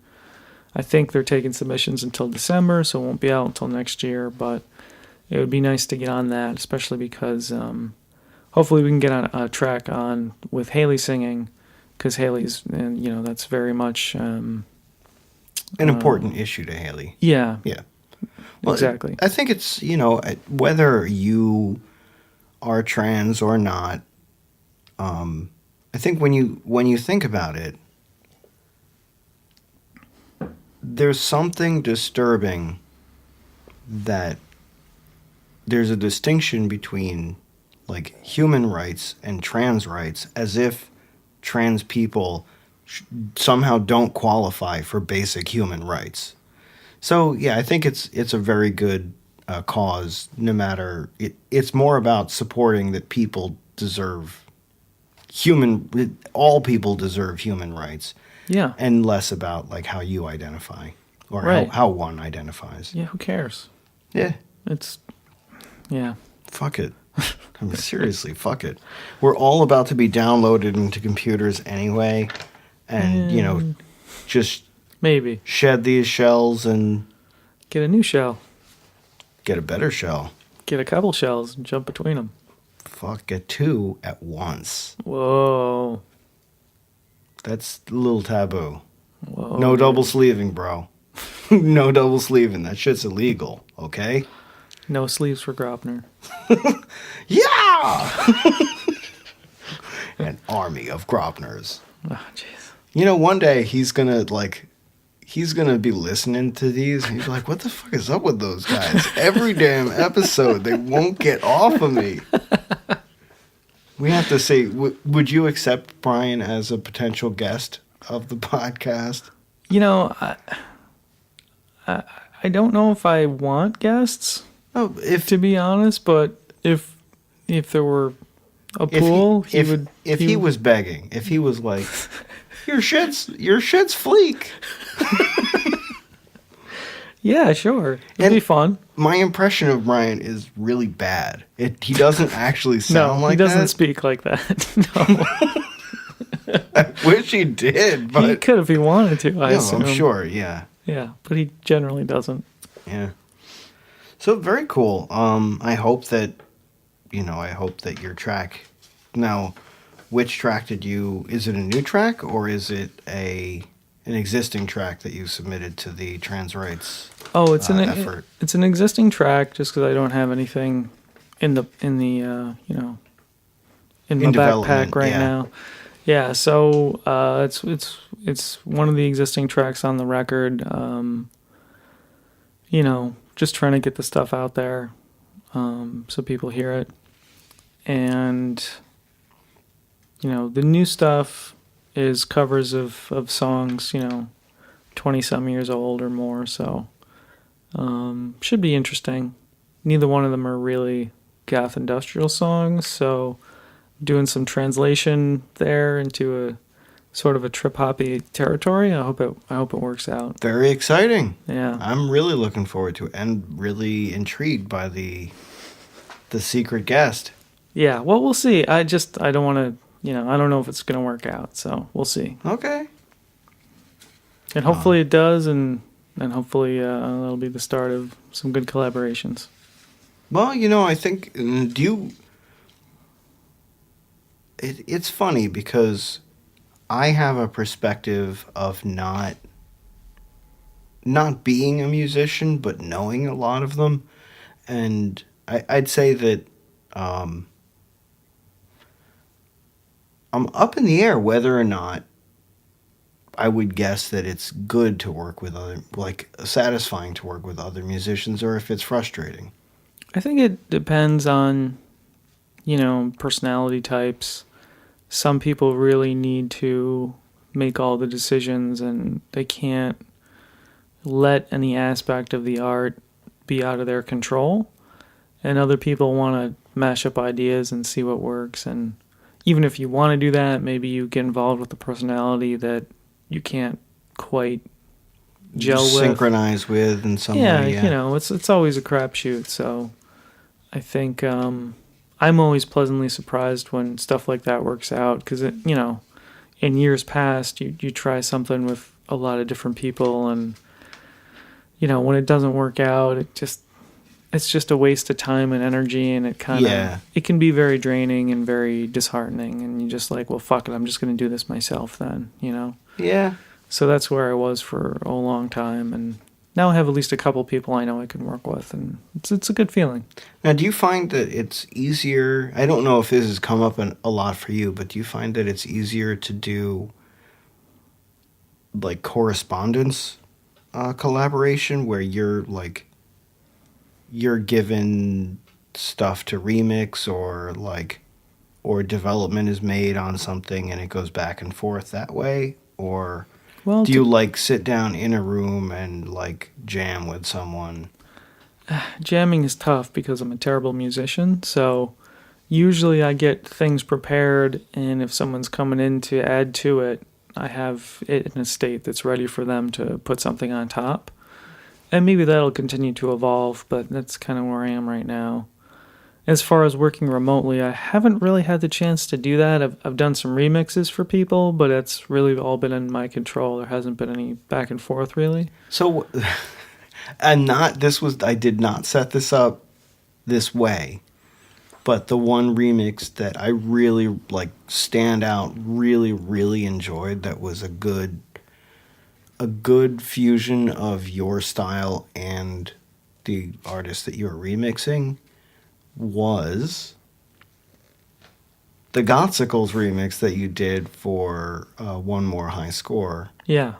How did that work? Did he just send you stems, or? Yeah, I think I can't remember if he gave me access to like a cloud, like a Dropbox or something with everything, all the songs in it, or if I was like, yeah, give me Drop Dead Squid Face and one more chance to get the high score. I might have specifically requested those two, and you just sent me those two packages of stems. Yeah. And then I just worked on it from there. So I think most of them were just audio tracks, and he might have included one or two MIDI tracks, which makes it a little easier if you want to figure out the notes that are being played and use a completely different synthesizer or sound to make the parts. So yeah, it was a couple of years ago, so I forget the details, but that's cool. It was pretty low maintenance. He's pretty cool about that, and yeah, I didn't know if he had something planned to put it out, or if that just kind of organically happened, but it was nice that he liked it and decided to include it in his release. Oh, I think it was great. So, I guess it makes me always look forward to any future remixes that you have, and maybe try to manipulate circumstances to have more of your remixes of other artists that I like. I will. I'll try to get more into that. I don't know. It's life is life, and there isn't always a ton of time. And I want to make sure I do my own music, right, while I have the opportunity. So, but I love mixing, and remixing is like a special kind of challenge where, and it's interesting because there's different philosophies on it. I think a lot of artists, and I think that the general industry advice is to take this approach. A lot of artists, they want to take something and put their stamp on it and really give it their own identity.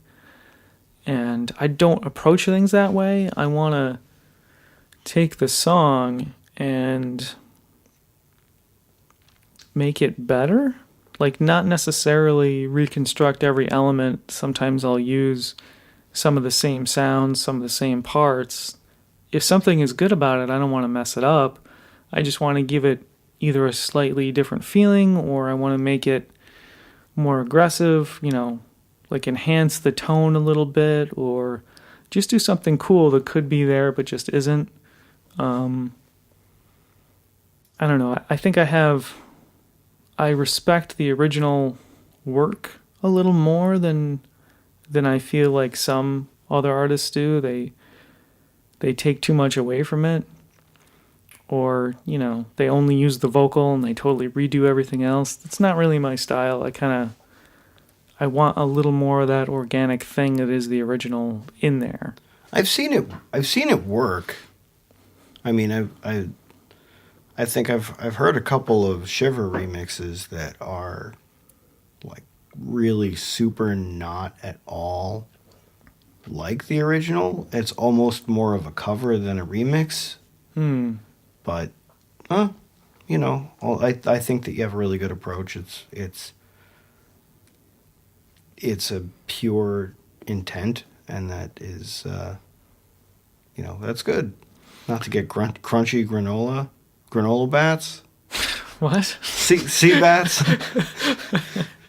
Yeah. Anyhow, the granola bats in the bag. Brought to you by Nature Bat. Oh, I don't know. boom. Next big thing. Shark Tank. Let's do it. Nature Maybe. bats. Well, that's cool. You Yeah, know, that's just the way I see it, right now. And that could change, who knows. But that's what I've done in the past. And if there's new opportunities, maybe it'll go a little bit differently these days. I don't know yet. very cool. Well, I hope new things, I hope as much as will fulfill you, new things. Yeah.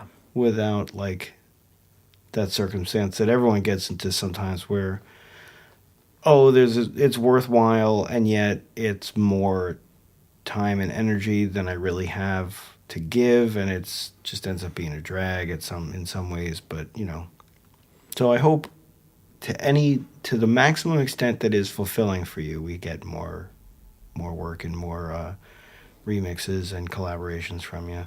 Sure. Good shit. Yeah. And the cruise inspired me a little bit to think about doing a live act. And I don't know if that'll actually happen, because I feel like it'll be a lot of time and a lot of rehearsal and a lot of running around and, traveling to venues. And Yeah. I don't know if it'll be worth it, but I have a feeling if I got the right people on board, it could be its own thing and have a different feeling than some of the recordings and be another layer to everything. That's So, cool. I don't know. I'm intrigued. I'll put it that way. I don't know if it's going to happen, but We'll see. it's worth exploring sometime next year, maybe. Nice. Very cool. 2019. Perhaps. It's something to look forward to. Yeah, I had a quote. The world is going to shit, but stay calm and think of what brings you joy. And if that fails, just riot. So yeah, that's sort of that's my personal focus these days. Just Okay. focus on the things that bring you joy. Yeah. All right.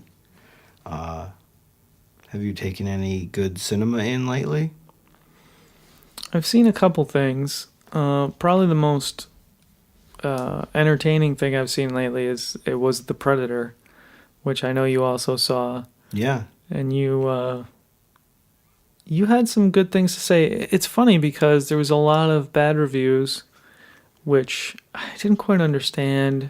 I think anybody who gave that a bad review just, like, imagined the movie entirely in their head, and when the movie didn't line up exactly with what they had imagined, they were like, oh, I am so done with this. Maybe. I didn't quite get it. Like, it wasn't a bad movie. It wasn't a great movie, but it was a really entertaining movie. It was a lot of fun. And Yeah. that's what I really appreciated about it. That's kind of the universal review that I've heard of this from people. Yeah. Like, not from, like, Rotten Tomatoes or Metacritic or any of those. The actual people who've seen it was like, oh, I can't say it was a good movie, but it was really fun. Yeah, exactly. And that's almost more important to me. Yeah. Like, I guess the first film was a bit of a blend of a serious something's going on with some of that 80s action ridiculousness. And Yeah. this movie is has that retro action silliness going for it and maybe in a little bit of an exaggerated way. But I don't know. I enjoyed the hell out of it. I thought it was really fun. And, in as most complimentary way as I can put that, it was... No, I completely agree. It was a really an enjoyable movie, and the cast worked really well together. Yeah. And it was edgy while also being really respectful in a lot of ways. Mhm. Like, they didn't have to crack jokes at people's expense exactly. It's hard to explain, but I'm just thinking of the time when they had the scientist, and I guess they abducted her and there was just a delightful lack of the tension of they just abducted this woman and this should be really uncomfortable, but they were all kind of goofy and charming in their own way. And it was clear that it was not that kind of abduction. It was, it had a context that it was it's a pleasant abduction or an accidental abduction. Sort of. I don't think you're getting any new people to see this film right now. You got look, the best accidental abduction of 2018, hands down.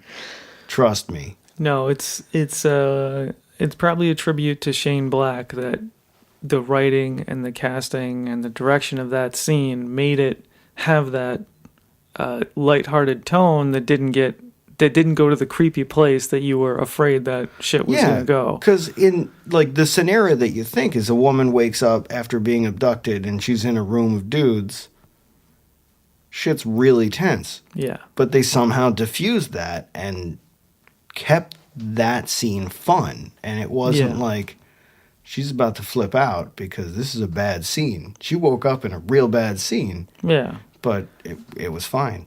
They kept it pretty light, and the whole thing was an interesting balance of some seriousness and then some fun stuff and then some kind of not totally ridiculous gore, but some crazy things happen, and I think all in all they did a really good job with it.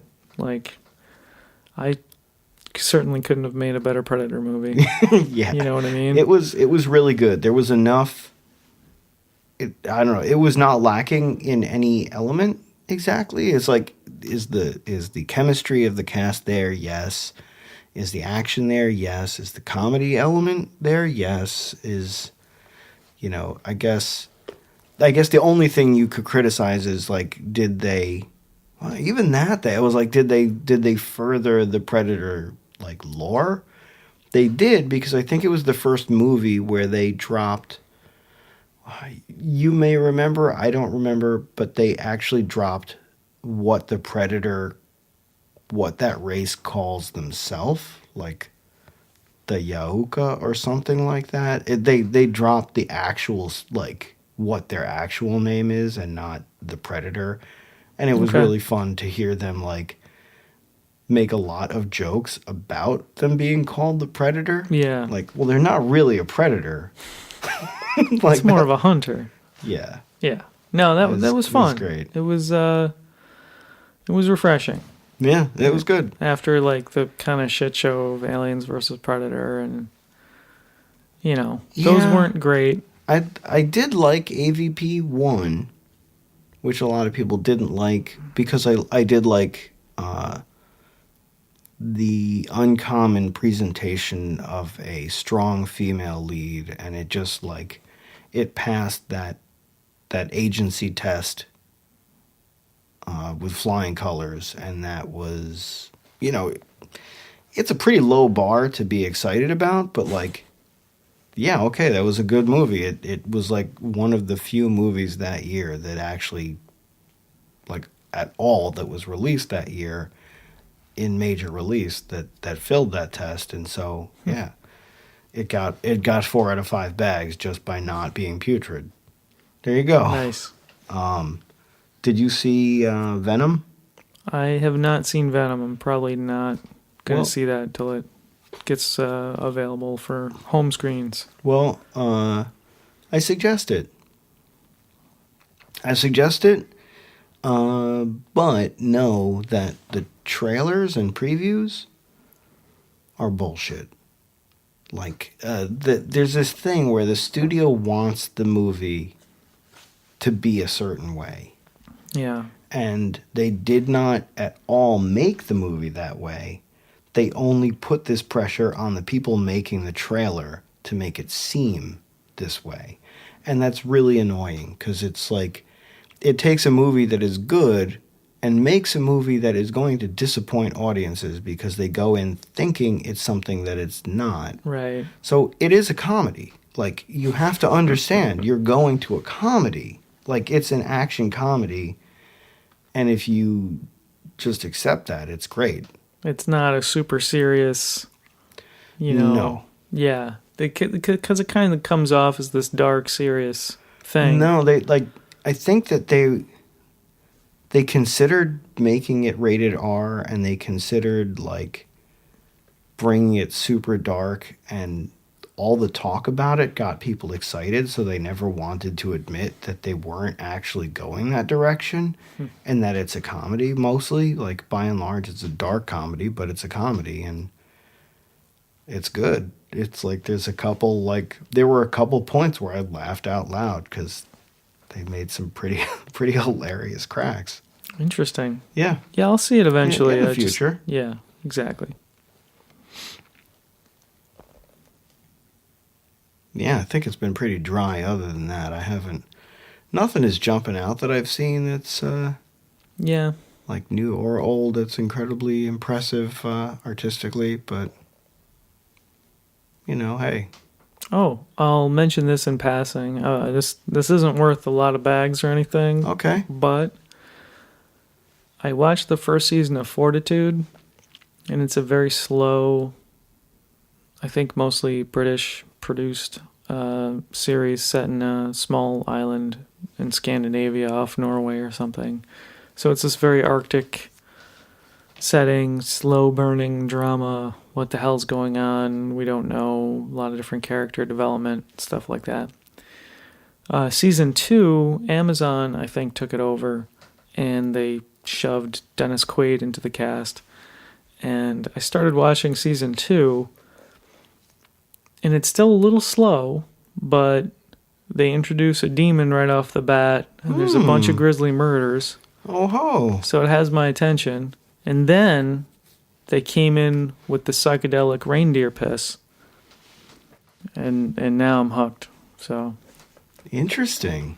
Yeah. So I guess that's a thing. You feed Amanita muscarias to reindeer, and when they process it, it's brings up the potency of, I don't know. You drink the reindeer piss. No, I think I've heard this before in context of where Christmas lore comes from. Oh yeah, some of Joe Rogan's theory, or I don't know that I heard Joe Rogan talk about John it. Marco Allegro's book. Someone was talking about how, like, yeah, you have this thing about elves and gnomes, and like this all comes out of like a crazy psychedelic experience that people were having from drinking. That's why the reindeer are pivotal to the lore as well. And yeah, they do like those mushrooms. They'll eat them themselves, and they grow under the evergreen trees, and they look like little Christmas presents with the red with the white dots on them. Well, have you heard that like there is the poison path of enlightenment? No. This seems like a bad path.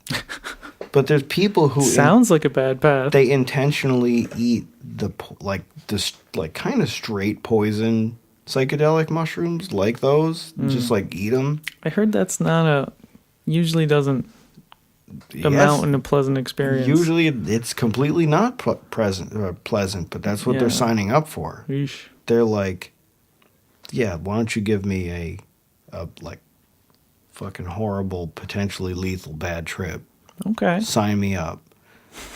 And I'm like, well, for $5 extra, I'll kick you in the balls just as it starts setting in. All right. If you're into that. I mean, like, it seems like a horrible path. Like, who would do that? Yeah. But, okay. Hey. I don't know.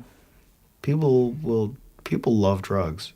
That's really the thing, I guess. Oh, yeah. Bad drugs, good. They don't care. It's whatever. Yeah. Pretty much. Something different, right? Yeah, absolutely.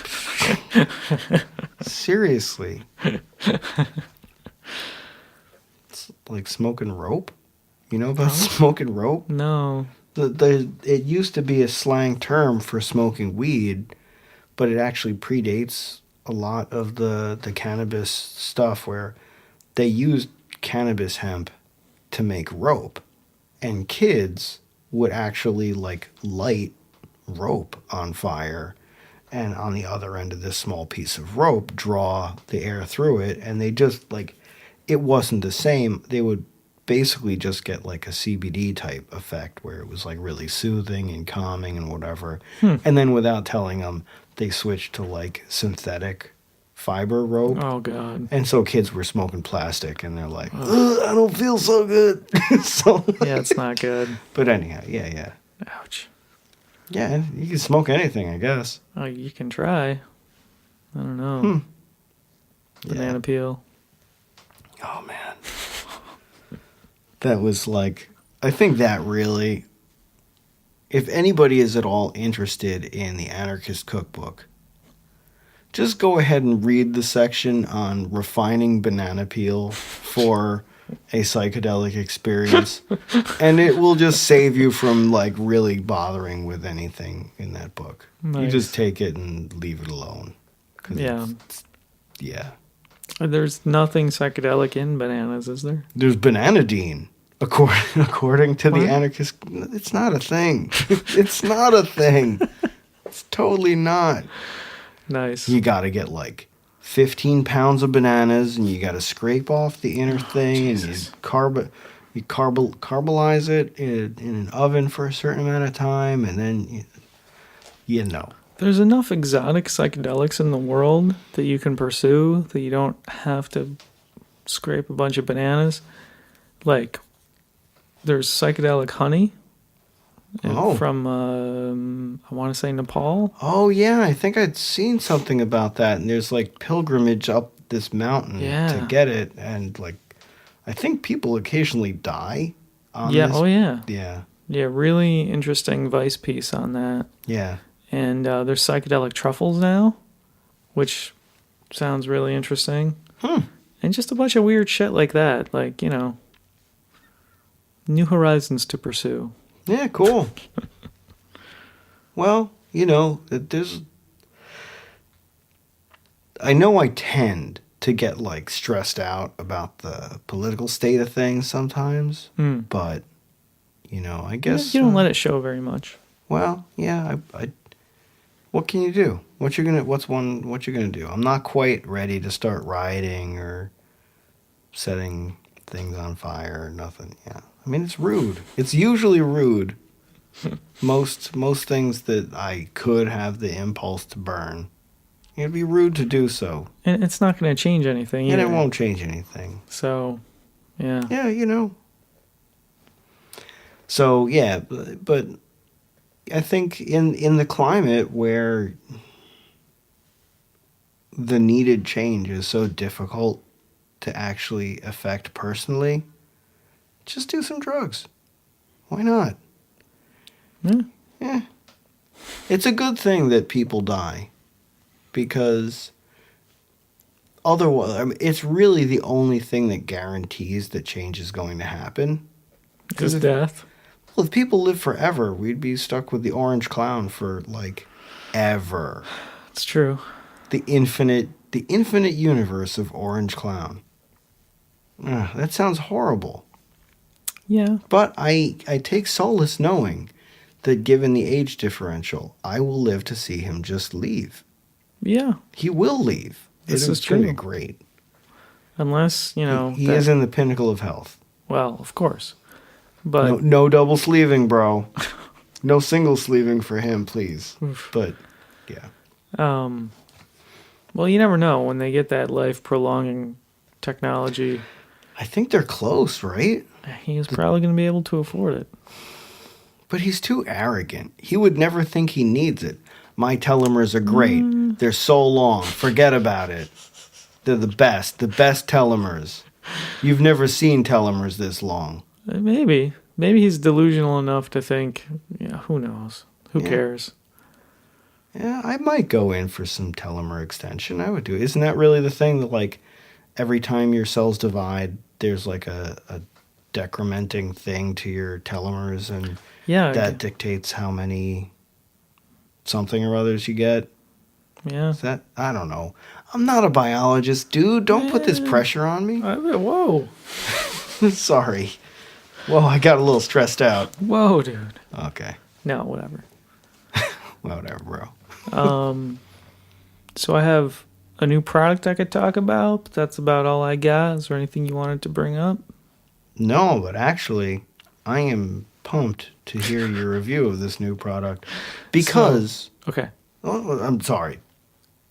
Okay. It is a holy grail. Yeah. The Yeah. perfect hoodie. Yeah. Okay. Absolutely. So I have to say, I kickstarted a product. It was a hoodie. It's not the perfect hoodie, but it's the closest Whoa. I've seen. So it's made by a company called Adventure. Okay.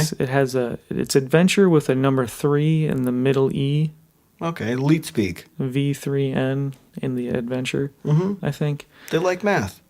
Whatever. Yeah, I don't know. So, well, I think the gimmick behind that is for every product you buy, they plant 3 trees. So they're probably calling out the 3 in the name Okay. for that reason.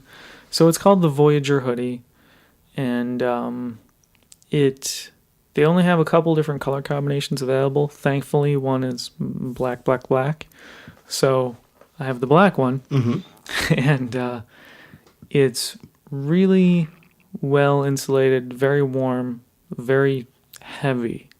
Okay. It's like a 3 pound, Very nice. or more. Like it's solidly made, very warm. It has a lot of pockets. It serves as the inner layer of a system. So they have a windbreaker or a parka you can buy, and there's various magnetic and like loop, I think maybe a button system that actually will lock it in to the okay. outer shell. So it becomes a lining of Right. sorts, right? Yeah, so you can lock on another layer on top of it if you want. But on its own, it's quite warm, and it has the sleeves. The crew sleeves are fairly long, and you're like, whoa, why are these sleeves so long? But they have a slit for your thumb, so you can pull them down into your palm and wear them with your thumb through there, which is really, really nice. Love that. The hood has the hoodie strings Okay. are not down. They're kind of looped back into the fabric, and they have a Yeah, the little spring-loaded clip on there to Yeah. adjust the tension so that you don't have the strings hanging down. It has an insulated beverage pocket. That was my the least compelling feature. It's kind of silly. I don't need it, but it's there. They have a passport pocket, zippered. These are both zippered pockets. Right. Inside the passport pocket is a paracord loop, which has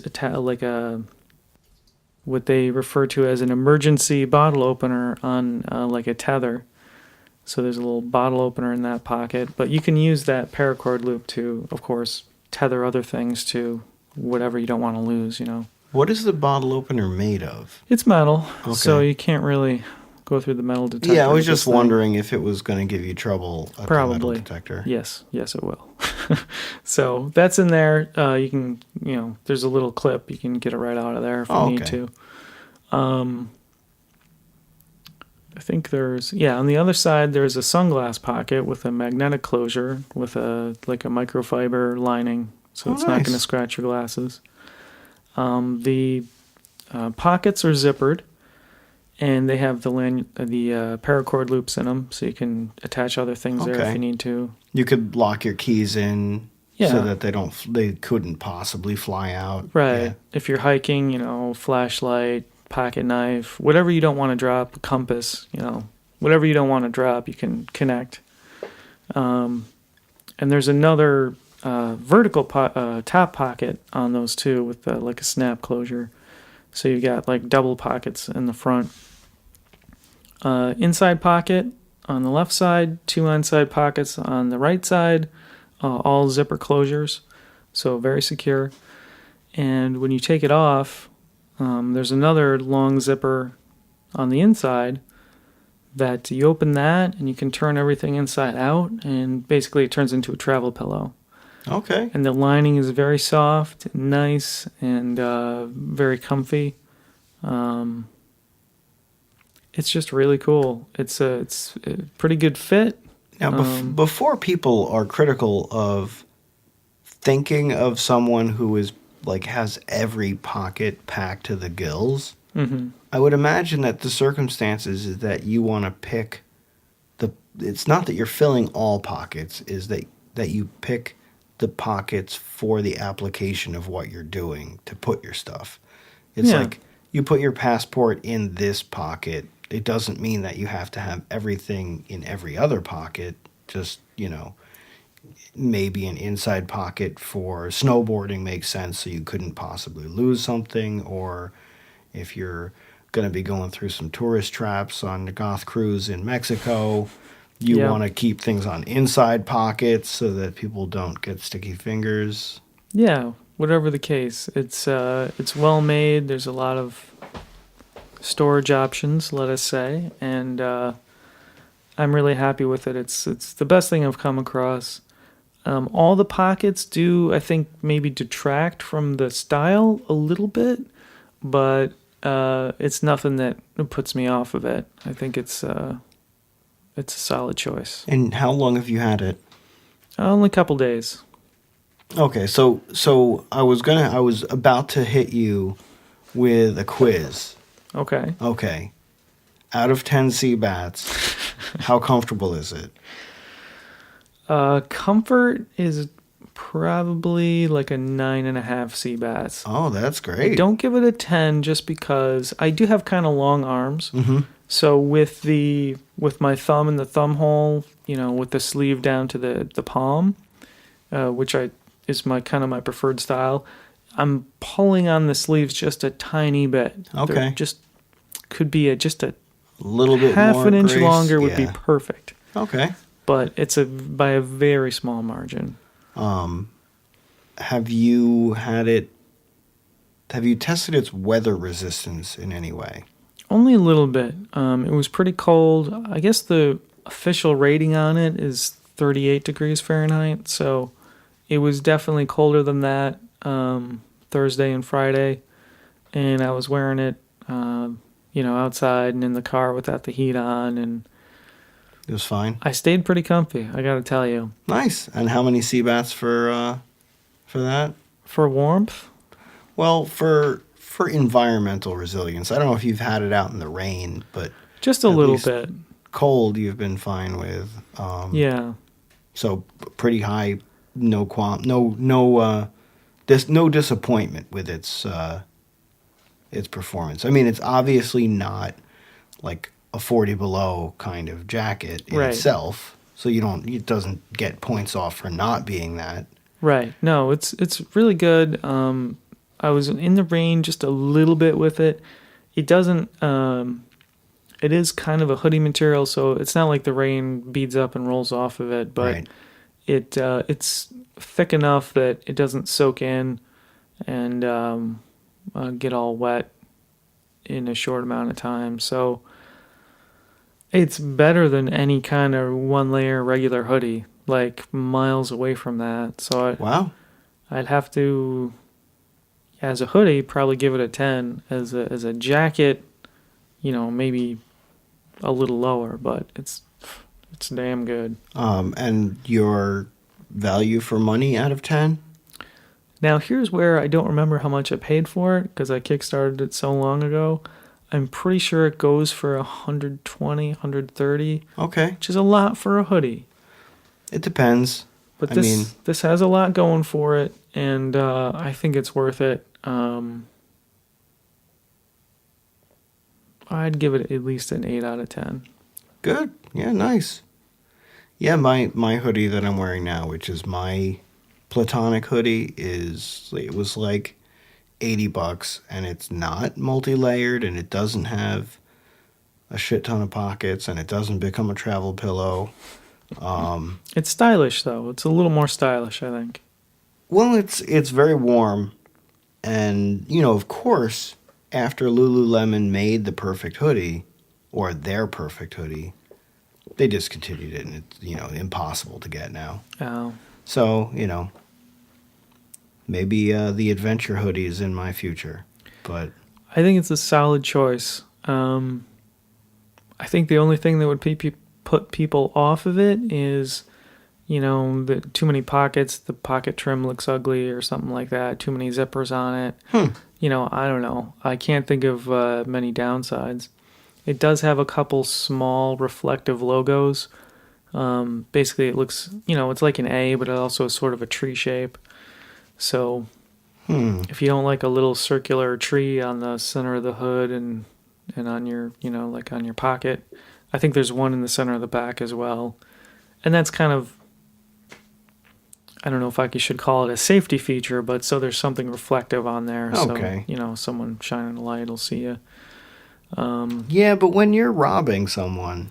Well, you can cover that stuff up okay. or probably right. get them off if you needed to. Okay. Yeah. All right.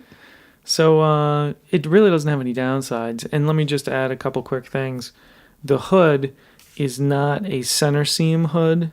It has a flat panel over the top of the head, and the seams are on the little offset. That is the truth. When you're hoodie shopping, if you see a 2-panel hood, which is your left and a right half, just keep looking. Like, pretty much. You totally want a 3-panel. Yeah. Like the center. It sits better. It's it's a generous cut, so you can wear it normal hoodie style with the hood down, or you can really pull it pretty far down your face. And it also zips up past the normal point. It comes up your neck to right under your chin. And the panel, there's a soft material behind the zipper so it's not irritating you. That's really well thought. It's really, really well thought out. And the way the hood adjusts, you can really get it to scrunch down and keep the wind out really without obscuring you or looking too dumb. So sounds nice. It's very well designed. Very happy with it. Yeah, I am constantly tempted to kickstart or get I guess at this point it's successfully kickstarted. So they've graduated to Indiegogo. I guess Kickstarted gets you development money and Indiegogo gets you pre-order and something or other. Not sure. So I've been tempted to get on board this in development motorcycle helmet, but it's really expensive, and to commit to a $1,500 motorcycle helmet, which for the record is almost 3 times as much as my motorcycle cost.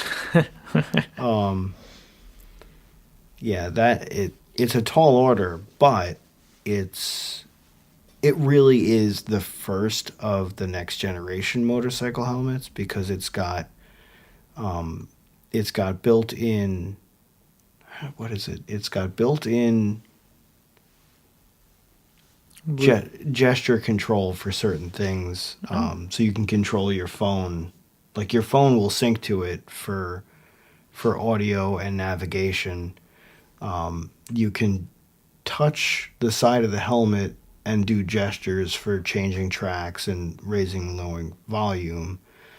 It has a built-in rear-facing camera that projects onto a heads-up display, so you have 360 degrees of vision while you're on your motorcycle. And they nailed the style. It looks really cool too.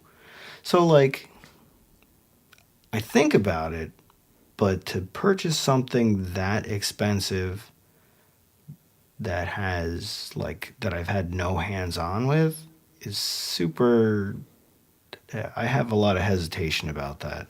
Even though I think that it makes more sense to buy expensive motorcycle protective gear than it does to buy expensive motorcycle.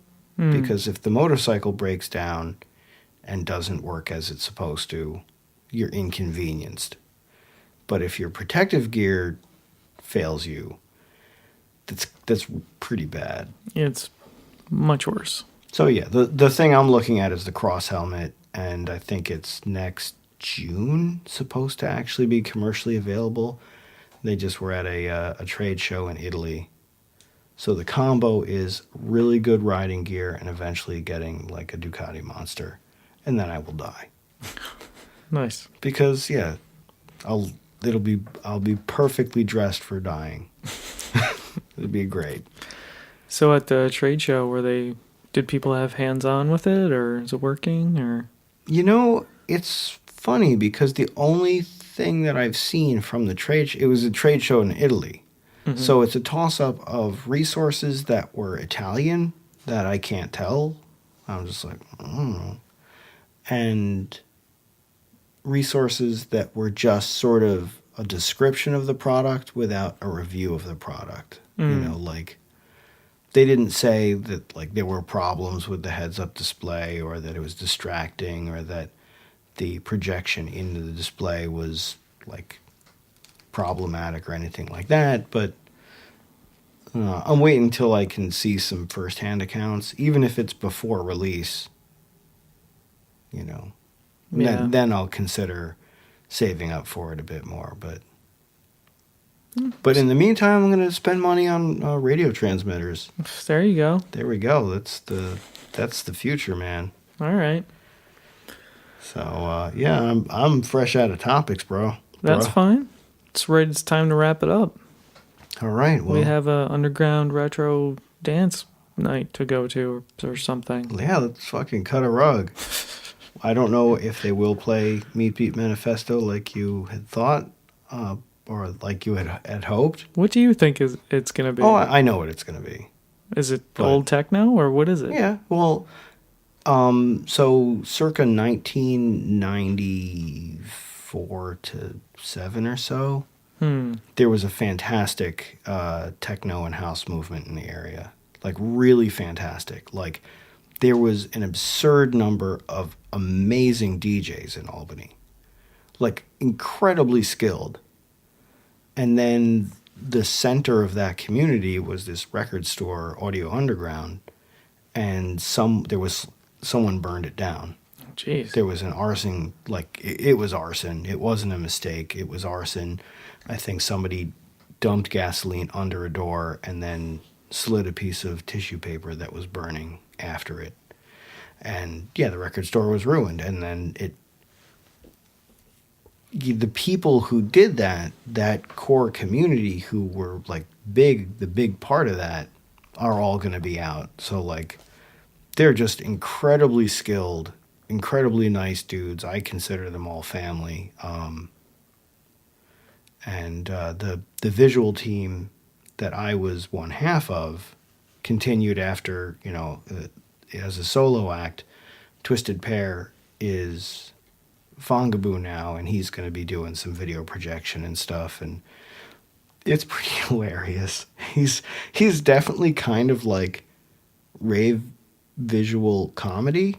Like the things that he loops and like he has like video clips that he loops that are like absurd.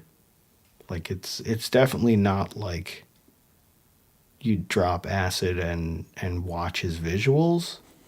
I guess you could. It'd be a different experience. When I was in the visual team, my thing was more ambient stuff like audio reactive visuals that I would fade in and out of and switch programs, and like I would see the direction that the music was going and have the imagery sort of evolve to that. And then with a layer of transparency over that, Fongaboo would be like bringing in the like really weird clips of like just people like jumping into lakes and like just weird shit. So like it's going to be a really good time with really good people. And they might play Meat Beat Manifesto. It's possible. I don't know. It's just, Satyricon all the way. That's all I'm saying. Jack Dangers, was Jack Dangers in Meat Beat and Consolidated? I'm not sure. I couldn't tell you. Yeah. But hey, this is what it's all about. All right. Right. All right, man. Well, it was good hanging out. Let's go hang out. Exactly. Right. All right. Hope we quench some thirst. I don't know if we did it for the kids. I'm still a little thirsty. Are you? Well, anything got capacity now. Well, we'll get our other 2 cups. Exactly. after this. Exactly. All right. Well, Peace out. good night, all. That's all we got. Peace. We played heavy barrel in 2-player mode.